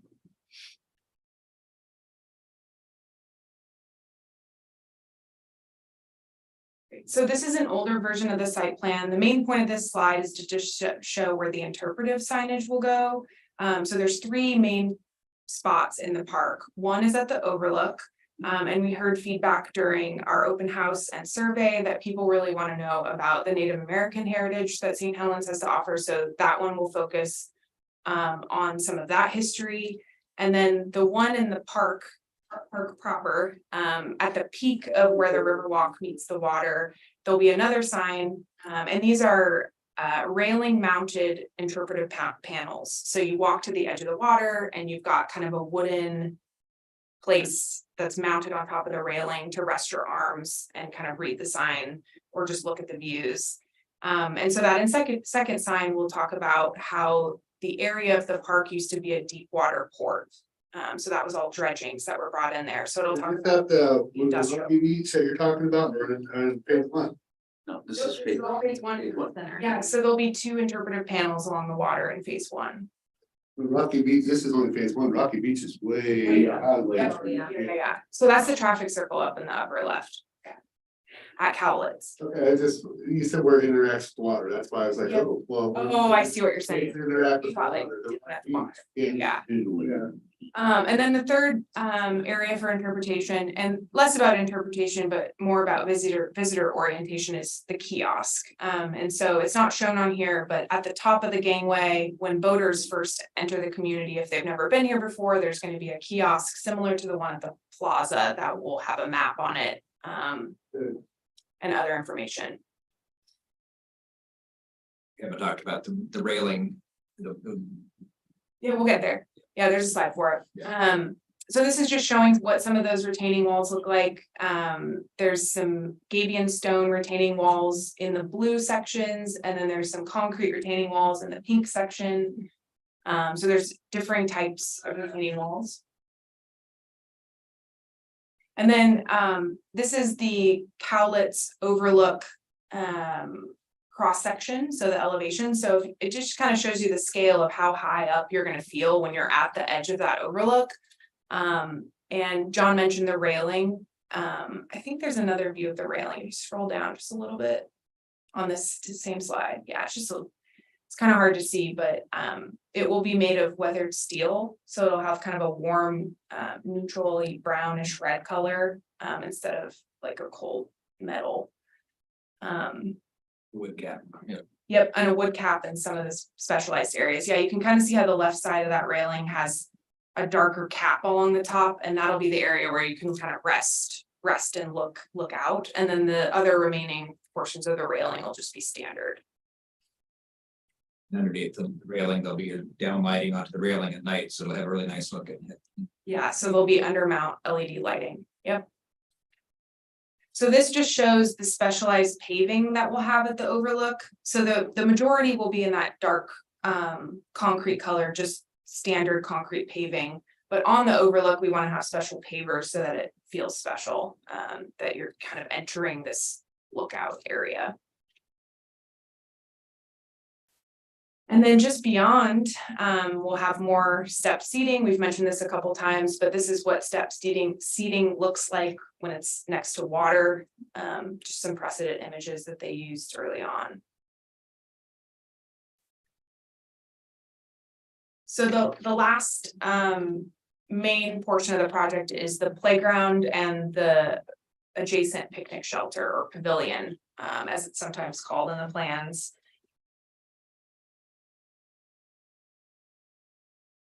So this is the first time council will be seeing this. This is the playground as renderized with color. So if you remember, the playground is made up of 3 main mounds that have some height built into them. And John had the idea of making these mounds be like land and then the remainder being like water.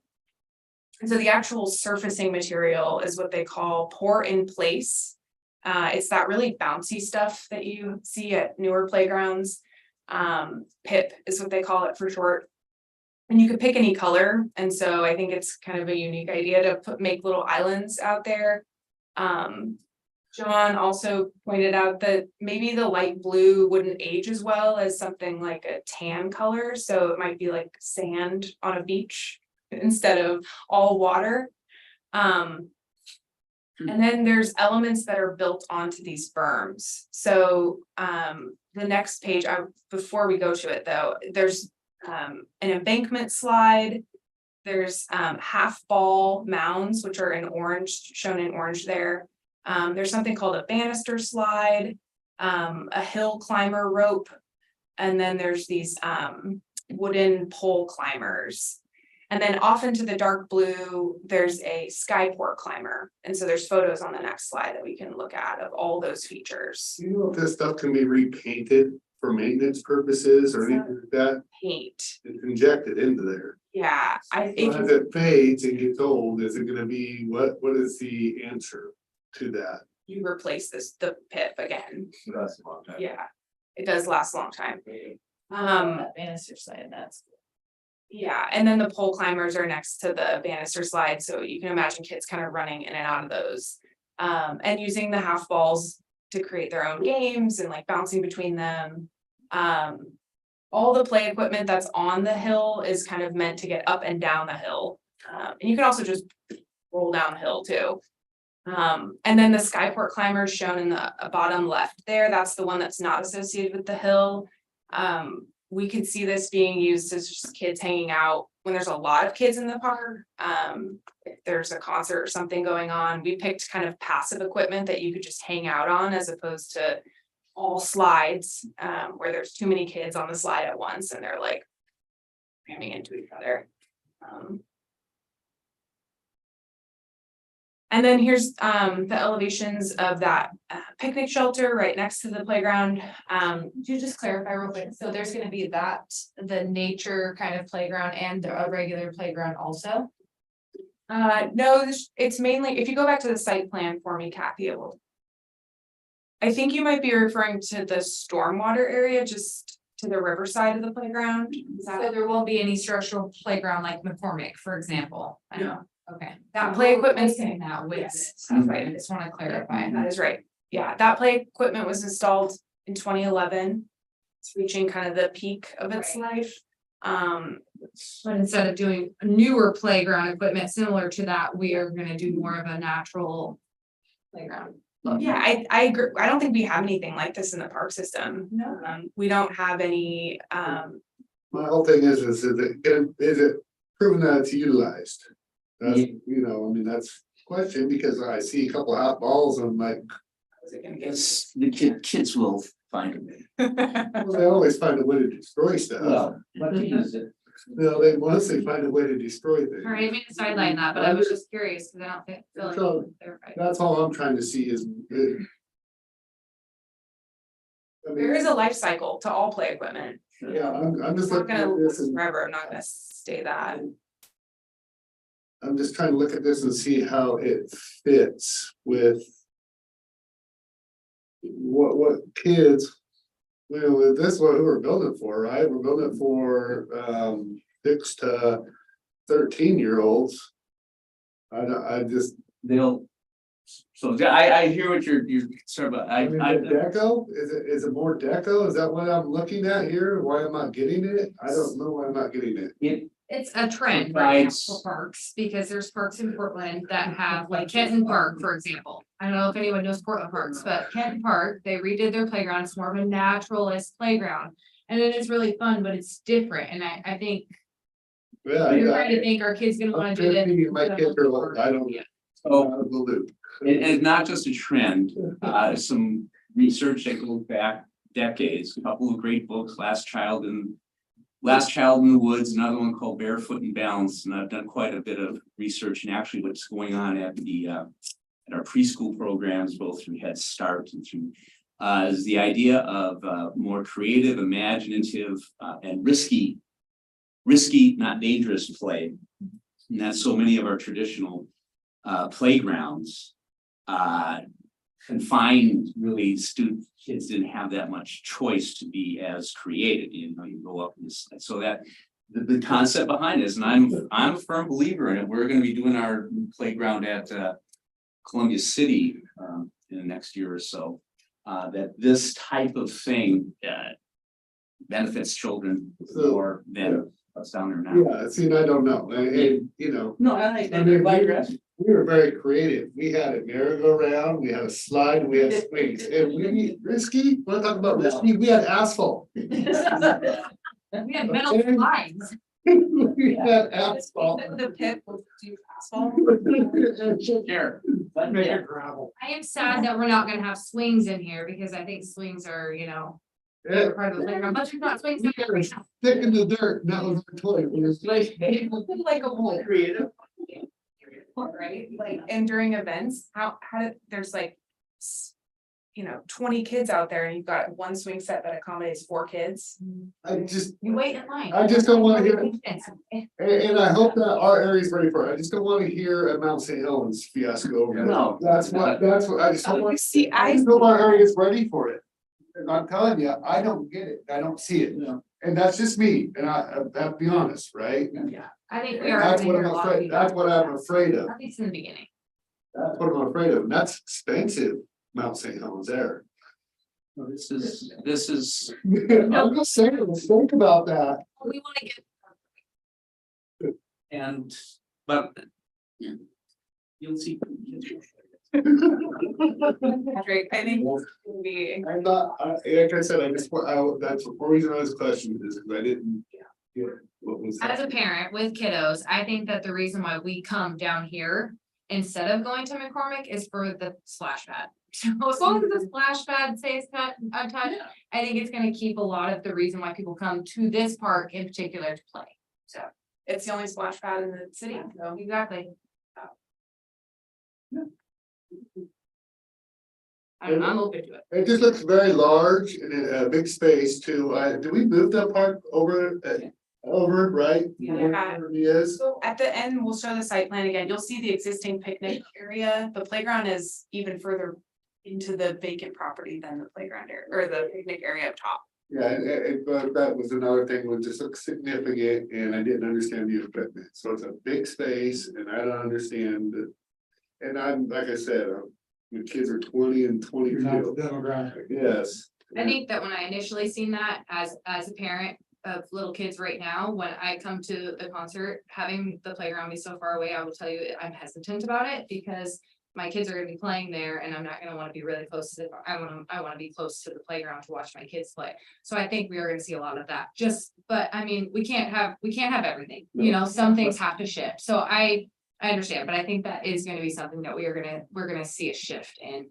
Yeah, I think this shelter too is kind of centered between, like, you can still watch the show from this shelter and watch your kids. You just gotta have your head on a swivel. Yeah. Sorry to interrupt, I wanted to ask that just because I had never seen playground equipment like that before in my life. I haven't. I don't know, in my shelter. I don't wanna say it's part of the Shelter. Are they out there everywhere?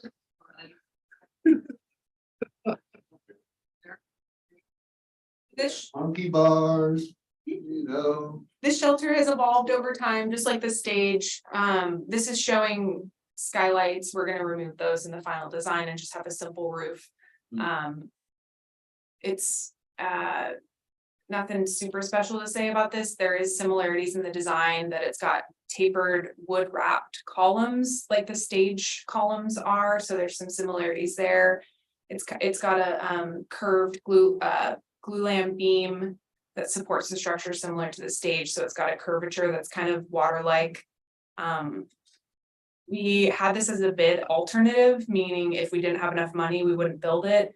But I think we're value engineering the project enough to be able to get this shelter built because it's really the only shade down in the park. We're planting a couple of trees near the playground, but those will not be mature right away. And so I think this will be the popular shade spot for walking kids who are playing. How high would that be?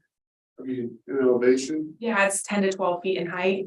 Okay. That was something we looked at, is making sure that this wouldn't block views of the river or the stage if you're up at the picnic upper level. But because you're so elevated on that picnic level, you're looking at the roof of this. Okay. And you'll be able to sit under there and see over the berm. Yep. Yeah, so this is the final look at the site plan altogether. Mayor Scholl, the playground, you can see, so the upper.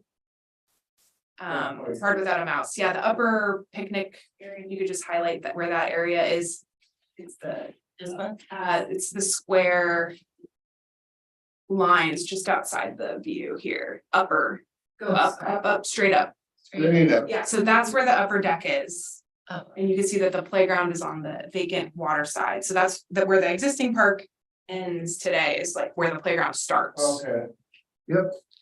One of the things we haven't mentioned, and you can see it there, is the canoe kind of boundary between the playground and the stormwater pond and the trail.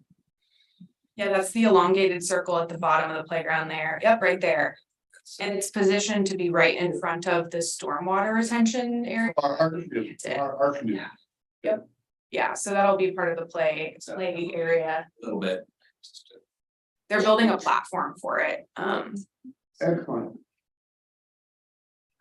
But I think the last slide here is just to wrap up where we're at in the timeline again, and to ask your notice to proceed to move on to final design. It would take the time to do the rendering. The consultants have just stopped work on it right now. Make sure if there's any changes, we have to make changes. Here, it's gonna be there delays right now, but if we get into more of a final design and then there's change, that's gonna be more, cause more and expense. And our timeline for all our events, what you're shooting for, it's, yeah.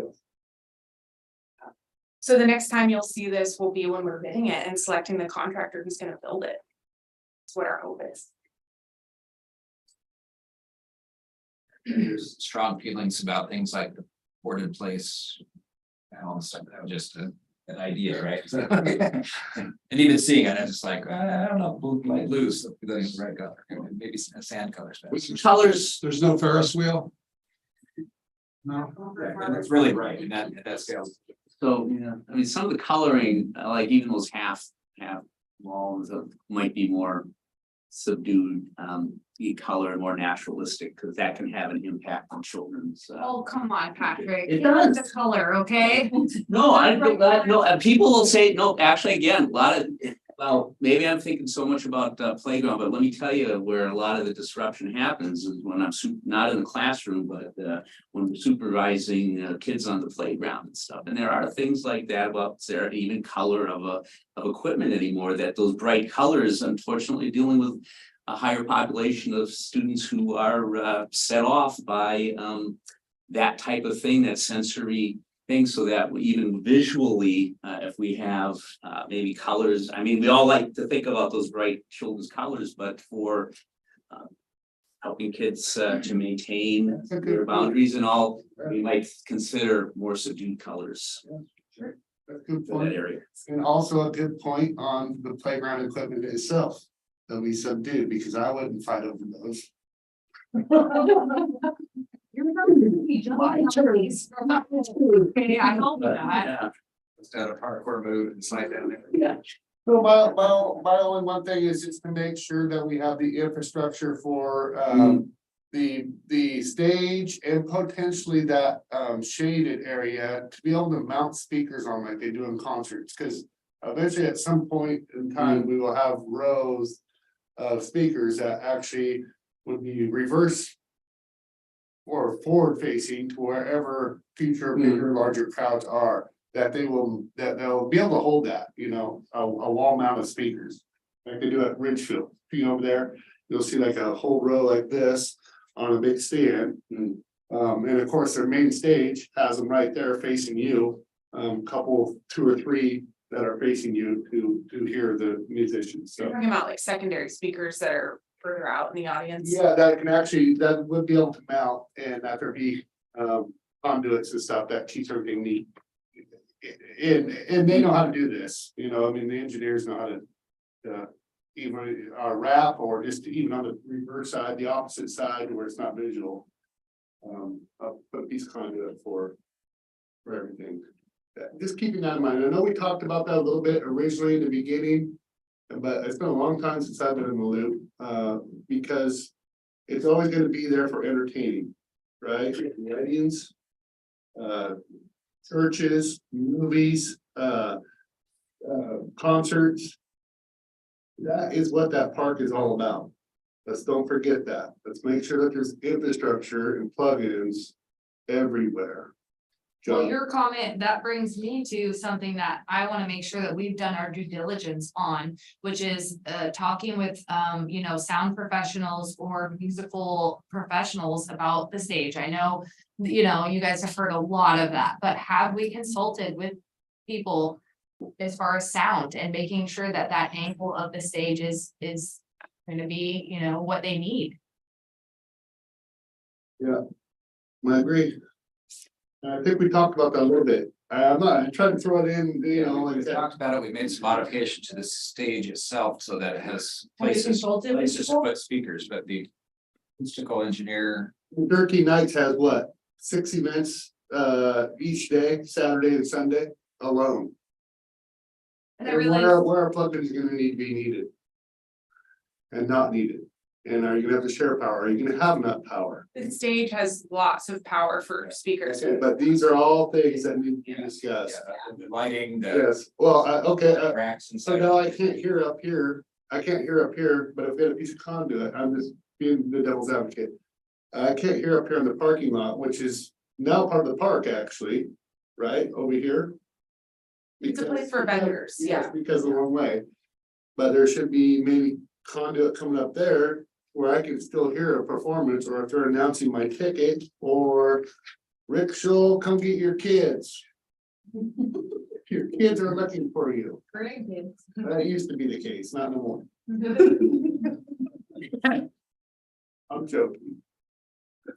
But something like that. I just think that. Yeah, and the technologies makes it a lot easier too. It does with wireless, but Make sure. there's nothing better than having the power when you need it. And it makes it better sound quality.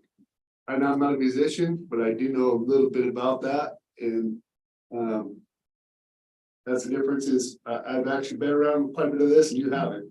And your comment was not even close because you could talk to somebody like probably Bob, and he will tell you, that there's a difference between having powered speaker, powered amps, and the sound that comes through that versus You talk electricity or the control. electricity controls the whole works. Yeah, Yes, yes. I mean, E2Cs, I mean, Tina, have you probably done thousands of shows in Yeah, your career, we did consult principally on that. well, I have never seen anything in she has, but the concerts we've had here are not something that has a lot of lighting. Has a lot of power. I know we struggle with the vendors out here with pigtails right now. This is all I'm trying to say right now. You know, we bring out these big junction box. We're trying to say that we make sure that we have the infrastructure there. That's all I'm trying to. Yeah, in the streets project, it was brought up that this would be a vendor site and they looked at the power capacity coming from the restroom.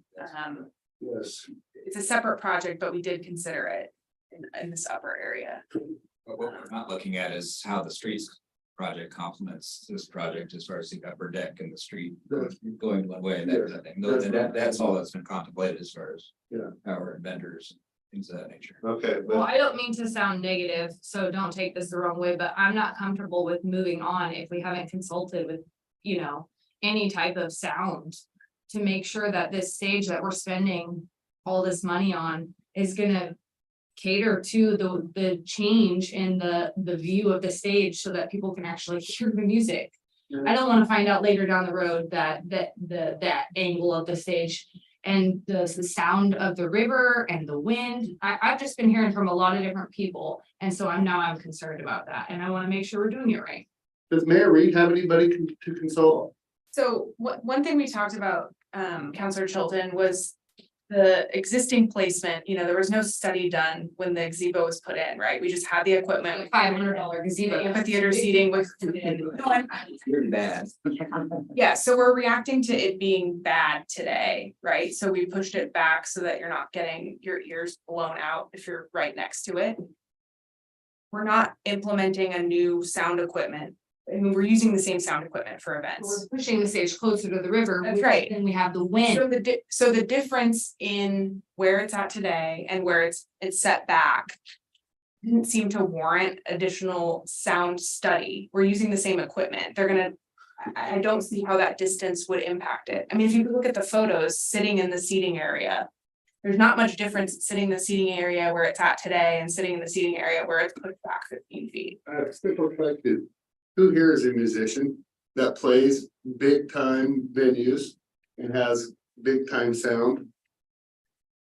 Big venues, big time sound. And not our equipment. Nobody. Have we consulted with anybody? That's what she's saying. So the design and orientation of the stage is different than where you're angling the speakers as they're sitting on the stage as well. And that's something that we talked about when we selected this orientation, is the speaker angle, right? Like that also impacts where it's being projected. The sound is projected So either way. Yeah, no, we get that part. Yeah. We get that part, but we're wondering about this sound in general. I Yeah. mean, there could be, we're talking about outdated equipment that we have that's 15 years old.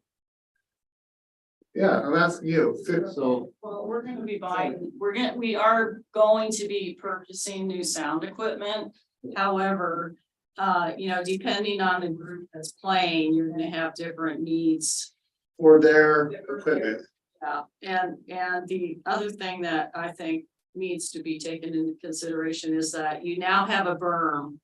There's never been a berm down there. There's nobody that's done any study about how much that's gonna absorb into the ground or project or anything like that. I'm not trying to slow this process down, but can we consult with, maybe, Well, I tried to link John to Bart from Hit Machine. Yeah. So I would love for you to maybe There have you a go. conversation. Hit Machine. He tried to link-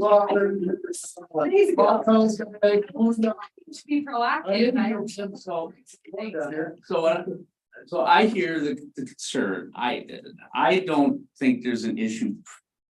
And again, I'm not an expert, I'm not so, but I think the main concern is yet that we want to have infrastructure, we want to have the ability with electrical hookups and things like that.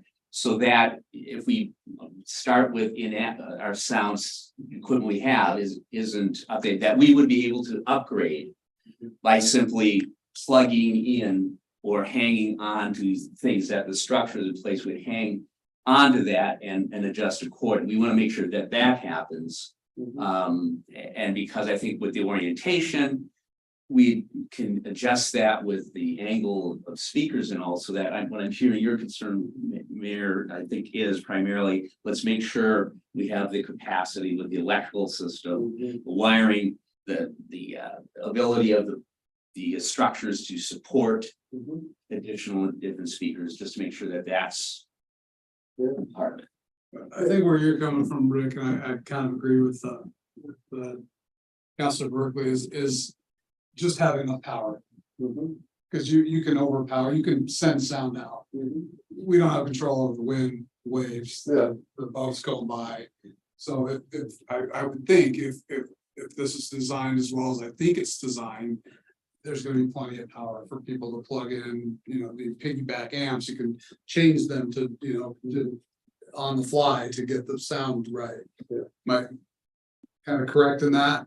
Like, Yeah, we're working with an outdoor seating there's area. a lot of variables that we'll never be able to cover. Yeah. And I've been to the Richfield place, and seen a few shows there, and frankly, it sounds horrible. Okay, drowned out the freeway. But, from what I think it looks great, I think it'll work well. Yeah, but that's the style, I guess, I would agree with you, but even at Autzen Stadium, they use that style of speakers. All I'm trying to say is. Oh, I know what you're talking about. The speaking out of speakers is the engineering, that's not engineered to put even 200 pounds on. That's what was my whole question. I'm sure it will be, but I don't know. Can we put a speaker hanging off of those, either on each side of each post or mounted to the post itself, that weigh 300 pounds? You're gonna have to have a guy helping you up to put it up there, and then you're gonna be able to ratchet it on and, okay, that one's ready. Okay, put the next one up, that one's ready. Okay, let's put some coax in it. Let's fire up the board, hit the guitar, let's get a sound check. I don't know. We won't know that. Yeah. I mean, those efforts could happen simultaneously. We could go, Yes, is it? I guess you're right. The question You're is, right. is We this, want to be forward, yes. is the orientation gonna change because of the layout of the sound?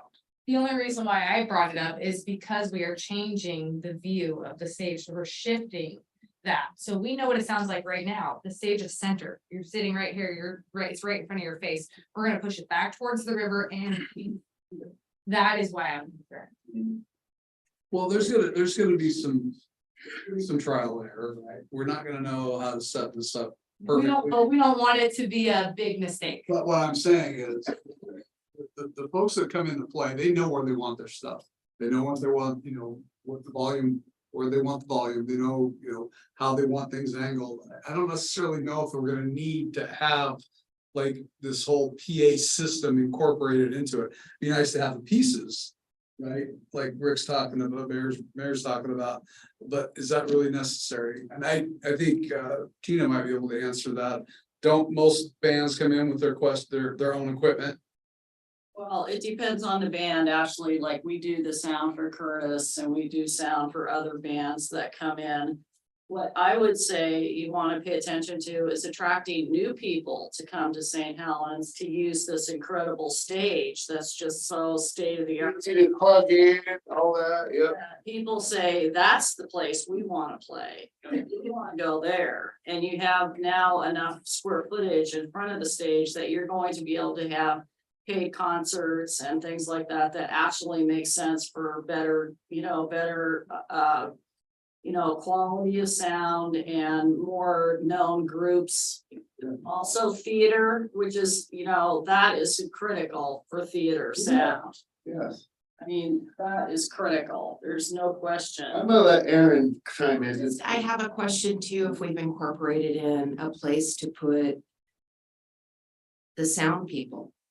Right now, I mean, historically, we've pitched a tent, we run the things up. We gotta worry about everybody walking up and down those stairs right up there. I mean, spent years listening to these guys bitch about it. So can we have a I place? brought that up originally, and I said, let's come below the concrete, and it never happened, but.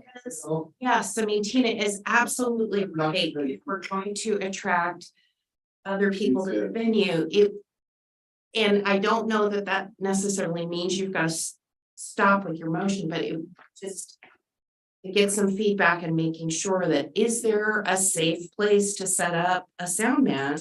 And I thought below the beer garden in that corner.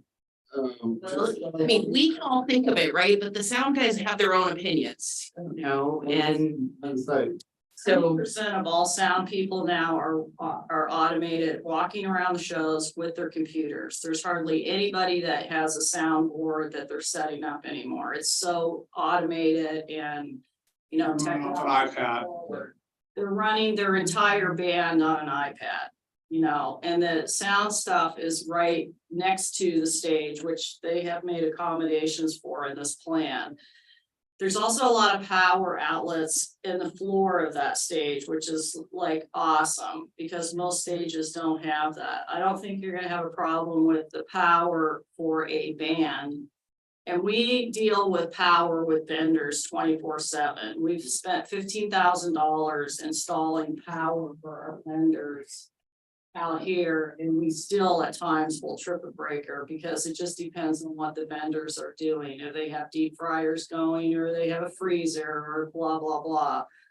But I think the stage is well powered. I think Aaron brings up a good point though, because the sound guy will actually, what I witnessed, and I don't know about computer, but Well, what she's right, I mean, it has shifted, so it's not the same 15 years ago. But they're looking at even they should have someplace to sit though. Well, a lot of times though, in the middle of a concert, you will actually have a sound guy that's sitting with the audience, and he is set up a soundboard with the audience itself when they need that. We just, these reference a couple musicians about, this doesn't, like John, back to John's point, this doesn't really. Hinder the final that we're going for, so let's continue on. This is just. With our electrical engineer too, yeah. There's just a lot of moving parts to this. We really try to get it right. There's just so many variables, you know, and everything impacts something else. And it's, hope you can appreciate how the level of complexity in here. Yes. Yeah, definitely can. Yeah.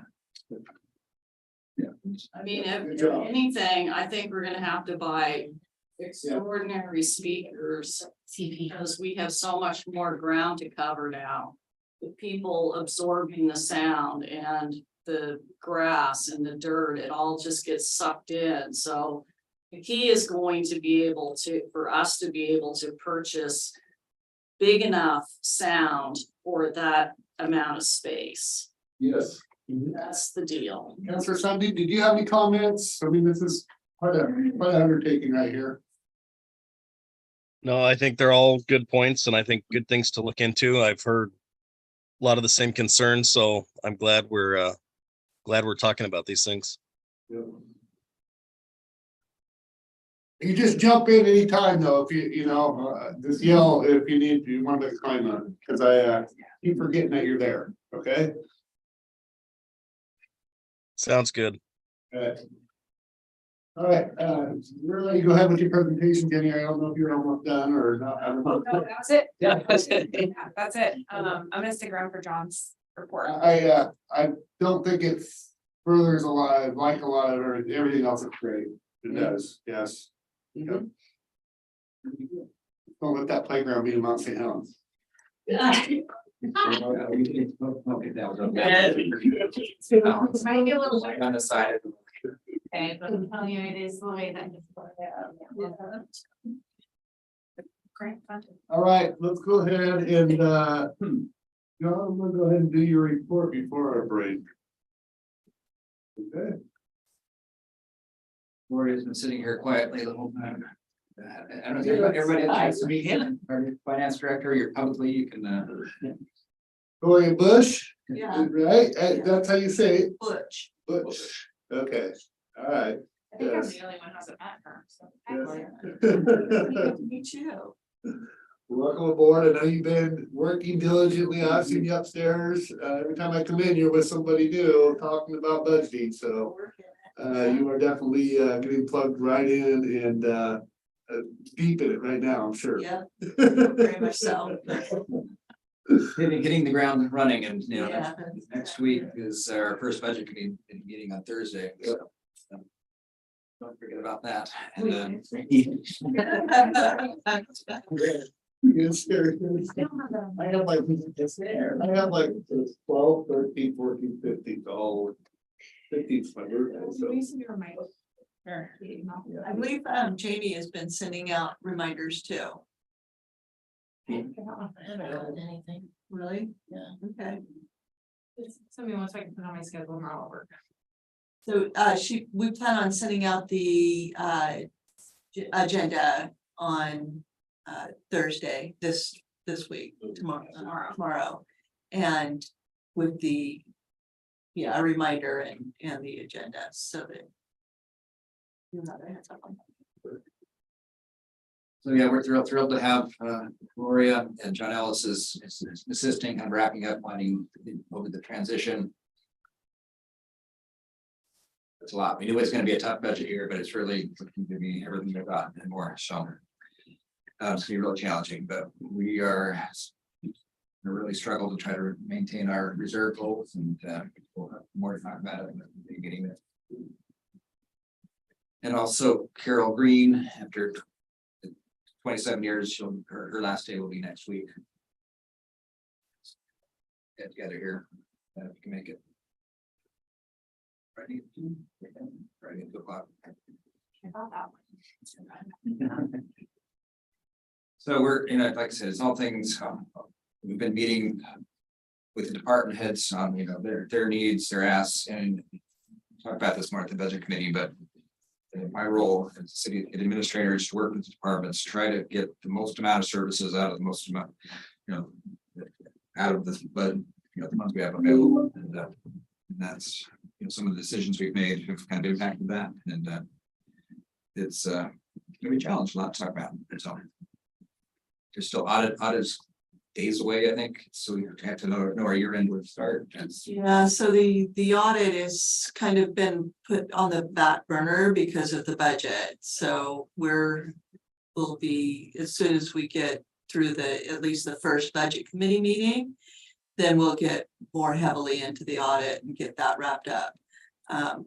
Definitely the goal is to have that done before our next fiscal year end, so that we're not bumping up against having kind of a double audit deal. So We're pretty close.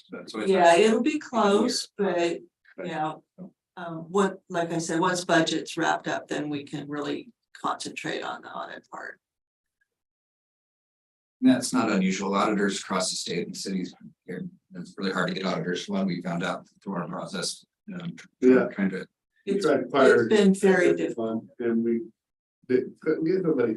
Yeah, it's very difficult to find an auditor, and they are working at the state level. The state auditor is working with legislation to help kind of alleviate that a little bit on the criterias of audit, and upping the level of your revenues and expenditures, or your appropriated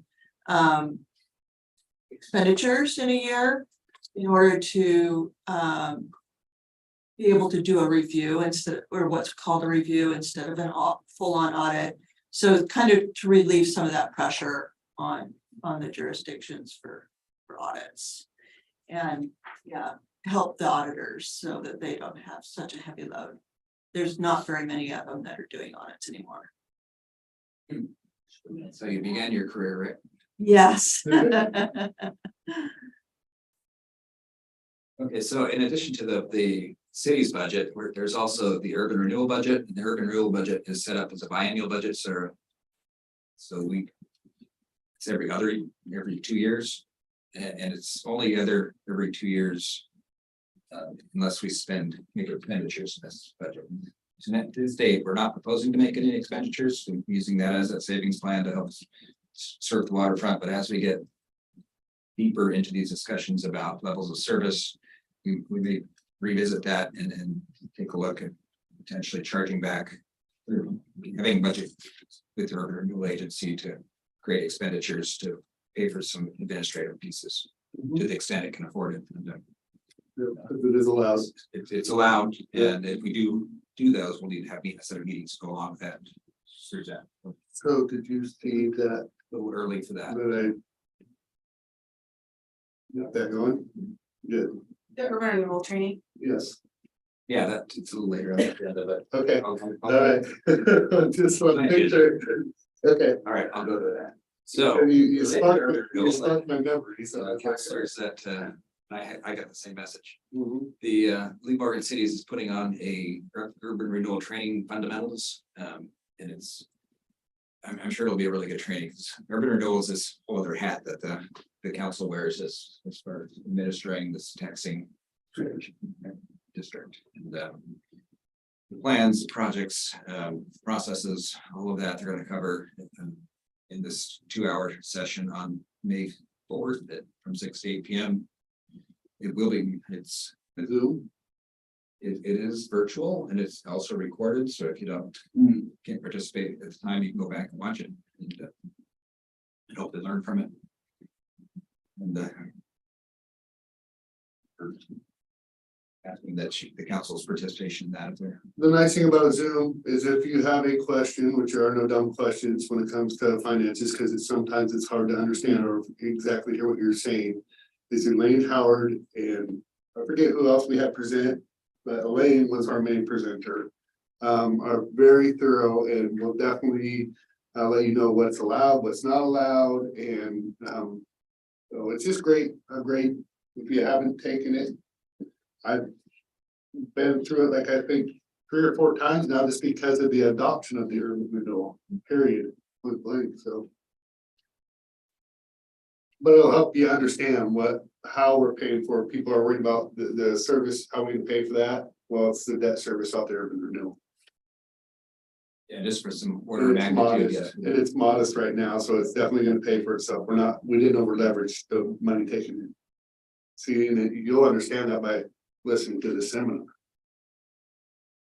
And our district will create about $42 million worth of projects over its term, so. Yep. It's a pretty It's big.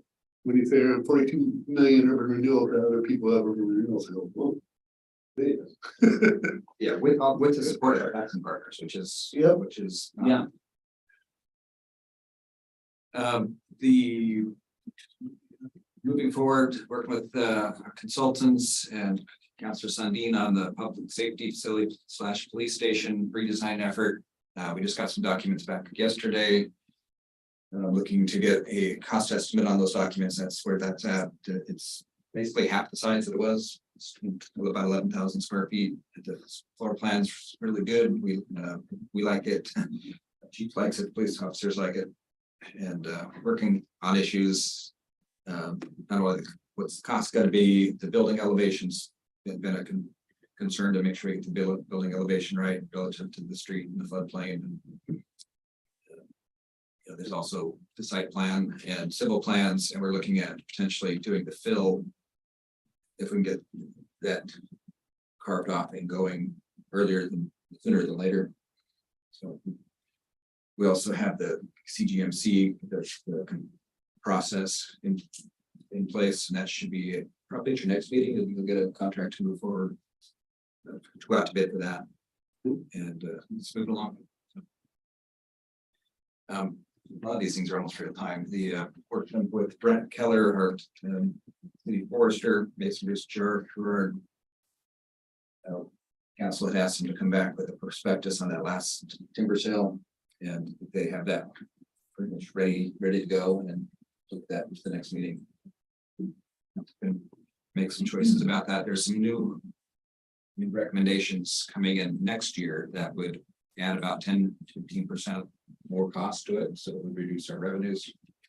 So we're Got it. and revenues are really high right now. So That's big. it seems like this is a no-brainer perhaps, but 3% growth? Yeah. 3% growth on the timber a year, so.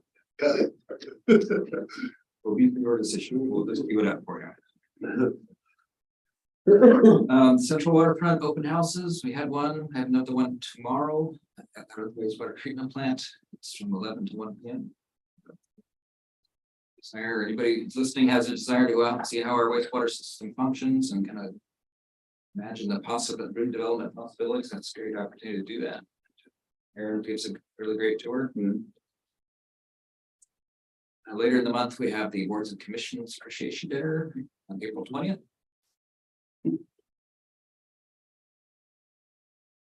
As well as the 27th, we heard Chief mentioned that take your child to work day, we can making something more than we've done in the past, some of that, so it should be good with different tours and getting into the court and doing some different. I'm gonna bring my daughter. Yeah. Half day here, half day at Avamere. Still working on the our attorney Aaron Heisel. Jacob have been pretty deep in the House Bill 3115. I appreciate the chief's comments on the magnitude of how they see the issue. That goes a long way for me. But also considering the input that we've had from the planning commission, and they have a meeting coming up next week on the 10th, I believe, and then the 11th, and then there'll be some discussion there. And then we'll have more of the draft proposal after that meeting. So that's at your next meeting on that. 19th, yes. Nothing in stone on that.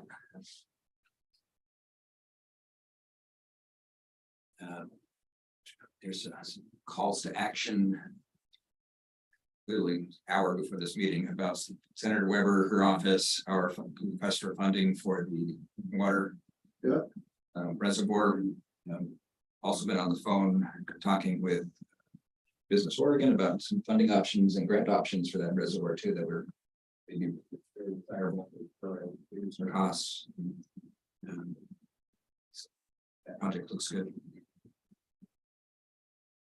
Fireworks, I mentioned fireworks last time. There's been more meetings, logistics to, we still don't have a fireworks contract for the from Western Display, but the people have been out there, they've seen the barge, they looked at the tug, they've been to the launch site, and everybody's pretty happy about that. So or almost didn't happen last year. Yeah. They shouldn't be quite so stressful this year. It was a great show last year. People just don't realize how close it was to not happen. But you just said that. Guys. Well, me and Tom were up there with rakes and shovels. And I was to say it was. That's to help, if you know, I would have helped. Swim to the bar, the fireworks up. We were like, how is this, everything that could go wrong was going wrong. It was just like, finally, I'm like. Running to my house to get rakes and shovels, and John goes, I'll do the same, and we ended up back there. I guess I was pretty pregnant during Yes, that time. you were. So So what? I know, yeah, for what? No, I agree. I'm good, fine. But I know there's an increase in cost that's gonna be expected to happen this year and future years that we need to kind of. There's also some size limitations on the barge we're gonna be using, which is flat. Yeah. Yeah, so there'll be probably smaller shells, but more of them, and there's best practices kind of things, but it'll still be a good show. Yep. Targeting about the same amount of money to spend on it too, so around 20,000, but you'll see that contract soon. I mean, the smaller shells you can pull right up inside the harbor here if you wanted to. It's parked that barge right in the center. It'd be on Sand Island. Especially with this being under construction and not being utilized, this is probably gonna be where you want the main show. I think it's a great idea. Unless you got questions, that's it. So we got, One more thing, John, the gateway. yes. My list to even. When we. No, you go ahead. Gateway and then question. Yeah. Might have two things. I would have questions. So on the work that you, here's a couple of. Oh, let pass it down. Yeah. if you don't- This is a paper last week did we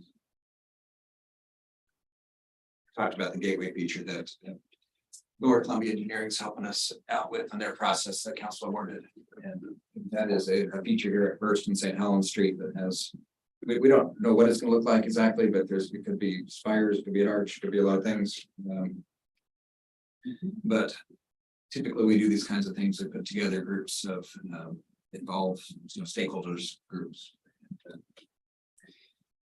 And we've kind of laid out the process. I would kind of, what we're looking for you from you here is a stakeholder membership group. We've had some desire from Main Street to be part of the process, which makes sense.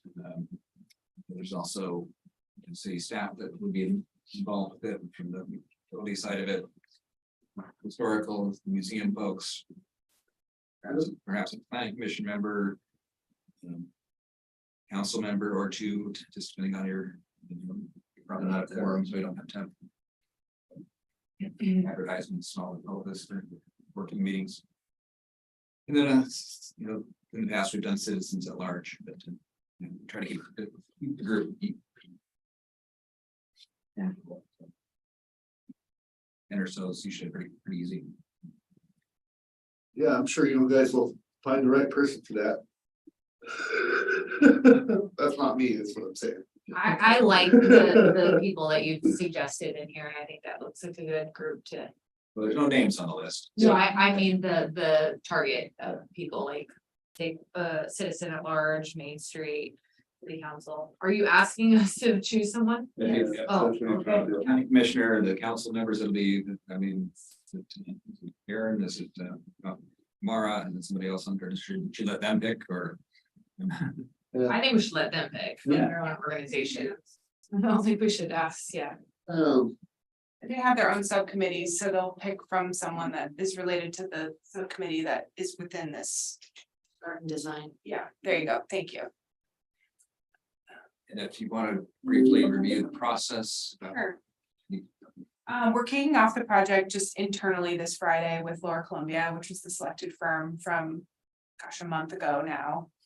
And we plan on having 3, it's not a huge commitment. There's 3 meetings with this stakeholder committee group. One kind of to kick off the project, one at a 30% design, and then one at 90%. You know, they're kind of involved throughout the process. And the final design will go before you before we choose to construct it. So you'll be the ultimate deciding body, but hopefully you'll take the recommendation of the stakeholder group that kind of shepherded through the process. And then there's also a review with the planning commission for compliance with the architectural guidelines. So they're also involved. Yeah, that's kind of the quick rundown.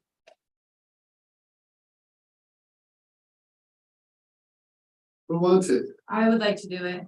Okay, who Anyone else? else know? Yeah, let's have a You second, have just in to. case I'm You have unavailable or something too, I think. For Counselor Sundin's sake, I don't know if he got this handout, so he did not get this handout, so. To the speaker. Yeah, so Councilor Sunday, this is really good projects about the archway here at the waterfront and talks about having one person from Columbia Community County Museum Association, 4 city staff members, a planning commissioner, 2 counselors, 2 maybe Main Street, and 1 at large citizen. So if you want to be a part of that, I think with your knowledge of history, you kind of have 2 with 1 there. Museum Association, you kind of be wrapped up and have some good input on that. It sounds like a great group, and if nobody else is dying to do it, I'd love to. So it'll be you and Councilor President Chilton. Sounds good. All right, appreciate it. I was gonna ask him to arm wrestle. Arm wrestling. No. Thanks. And we wouldn't want Counselor Sundin to be 3. So if he was representing the museum, we wouldn't want more. And Mark's gonna be on the planning commission, so he's gonna be part of that, that side of it, you know.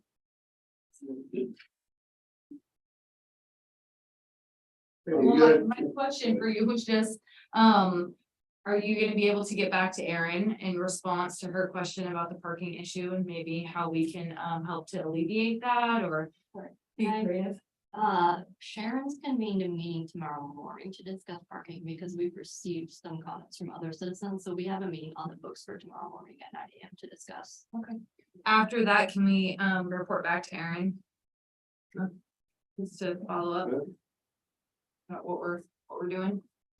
Yeah, we know, I mean, I've been saying almost every meeting that here it comes, right? The parking is gonna be. So question on the park, we would not be ready to start construction until after 13 nights, correct? Yeah, but that's the park itself. Yes, yeah, but that's kind of where the area that we can have available parking right now is. It's not, I just wanted to clarify, it's not Strand Street. Yes. City Hall. Yeah.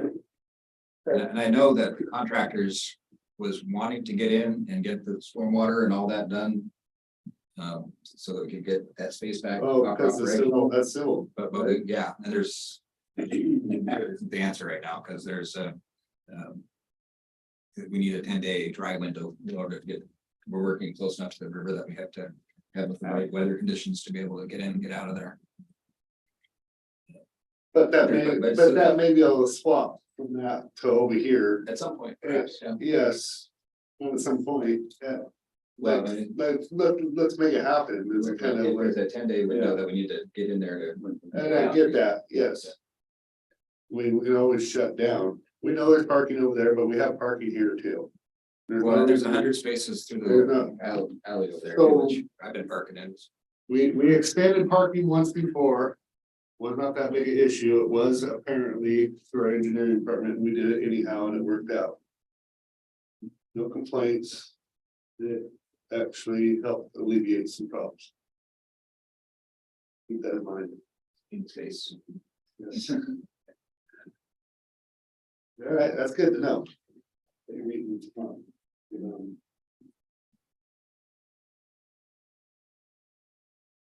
Big parking. All right, so with that, are we gonna be going to the executive session? We have some stuff. Yeah, I do. Okay, so we're gonna go to adjourn, but we will be going to the executive and taking a recess after this, but we will be going to the executive session under ORS 192.6602 E and H. With that, we are adjourned. Russell? Yes.